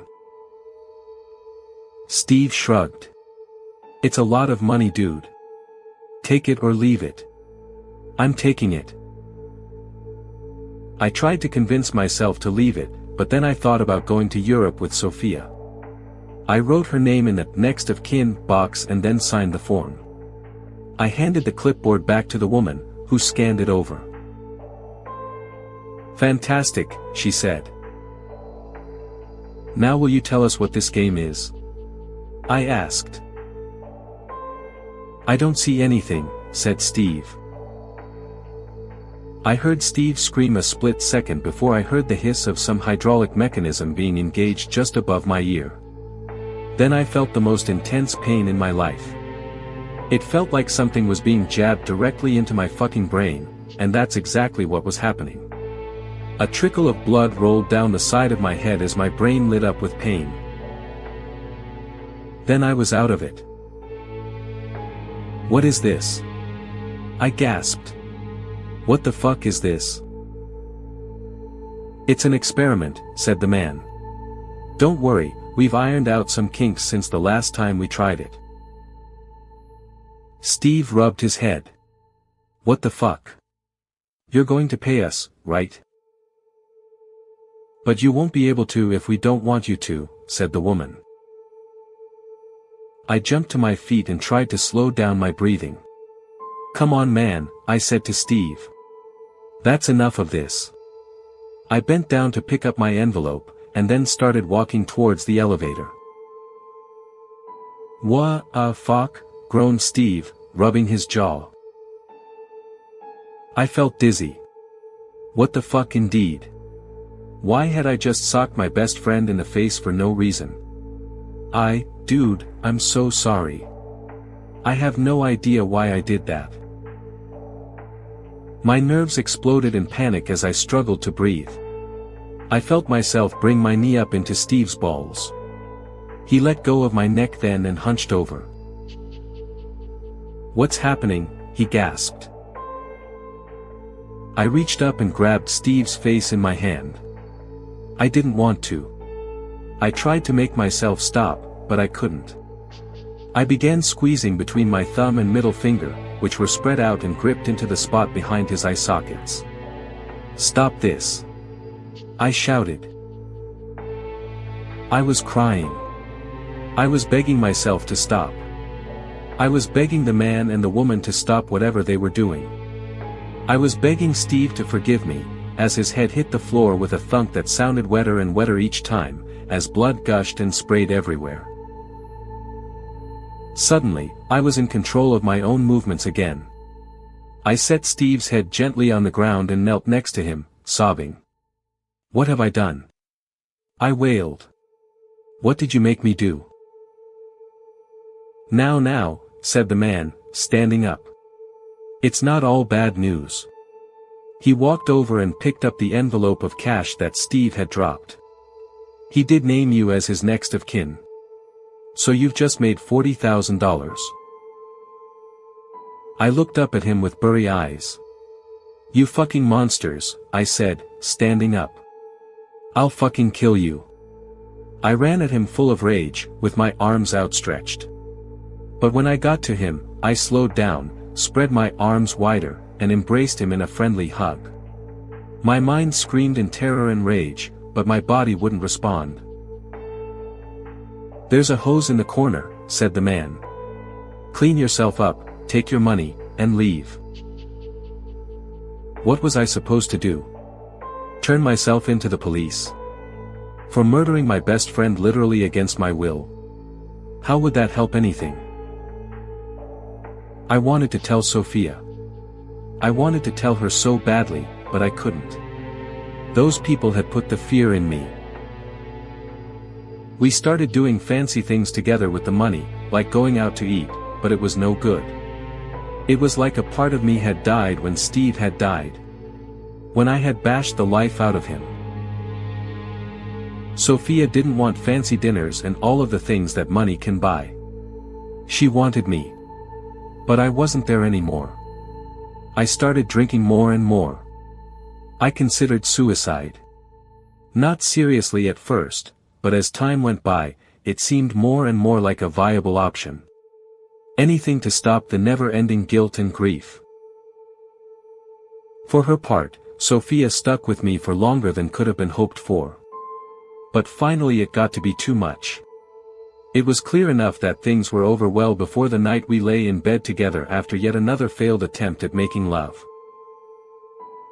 "I can't do this anymore, Jay," she said. "I love you, but something changed after Steve's accident. I know that he was your best friend and it tore your heart out, but what about life? What about me? You didn't die. I didn't die. We're still here. Anne. I can't do it anymore. It's been 3 months and I don't think I've heard you laugh once. I'm not blaming you. And I can't tell you how much I wanted to be able to do this. It's my failure, really. But like I said, we're still alive and I want to live while I can. And I want you to live too." I clenched my jaw, trying to fight back the tears. I tried to think rationally. If you really love her, you'll tell her to fuck off. But I didn't. Then, as my soul screamed in horror, I smothered her with a pillow. I've been in bed with Sophia's corpse for 2 days now. Yesterday, I got a text. Where do I go from here? And there you have it, dear listeners. One final scream, echoing into the void. Yeah. Void screams, eternal darkness, I did it. Can I eat now? We're still on air, Roxy. Oh no, just the spooky FCC is gonna haunt us for breaking the mood. If you enjoyed tonight's descent into depravity, don't forget to like, subscribe, and what does he always say?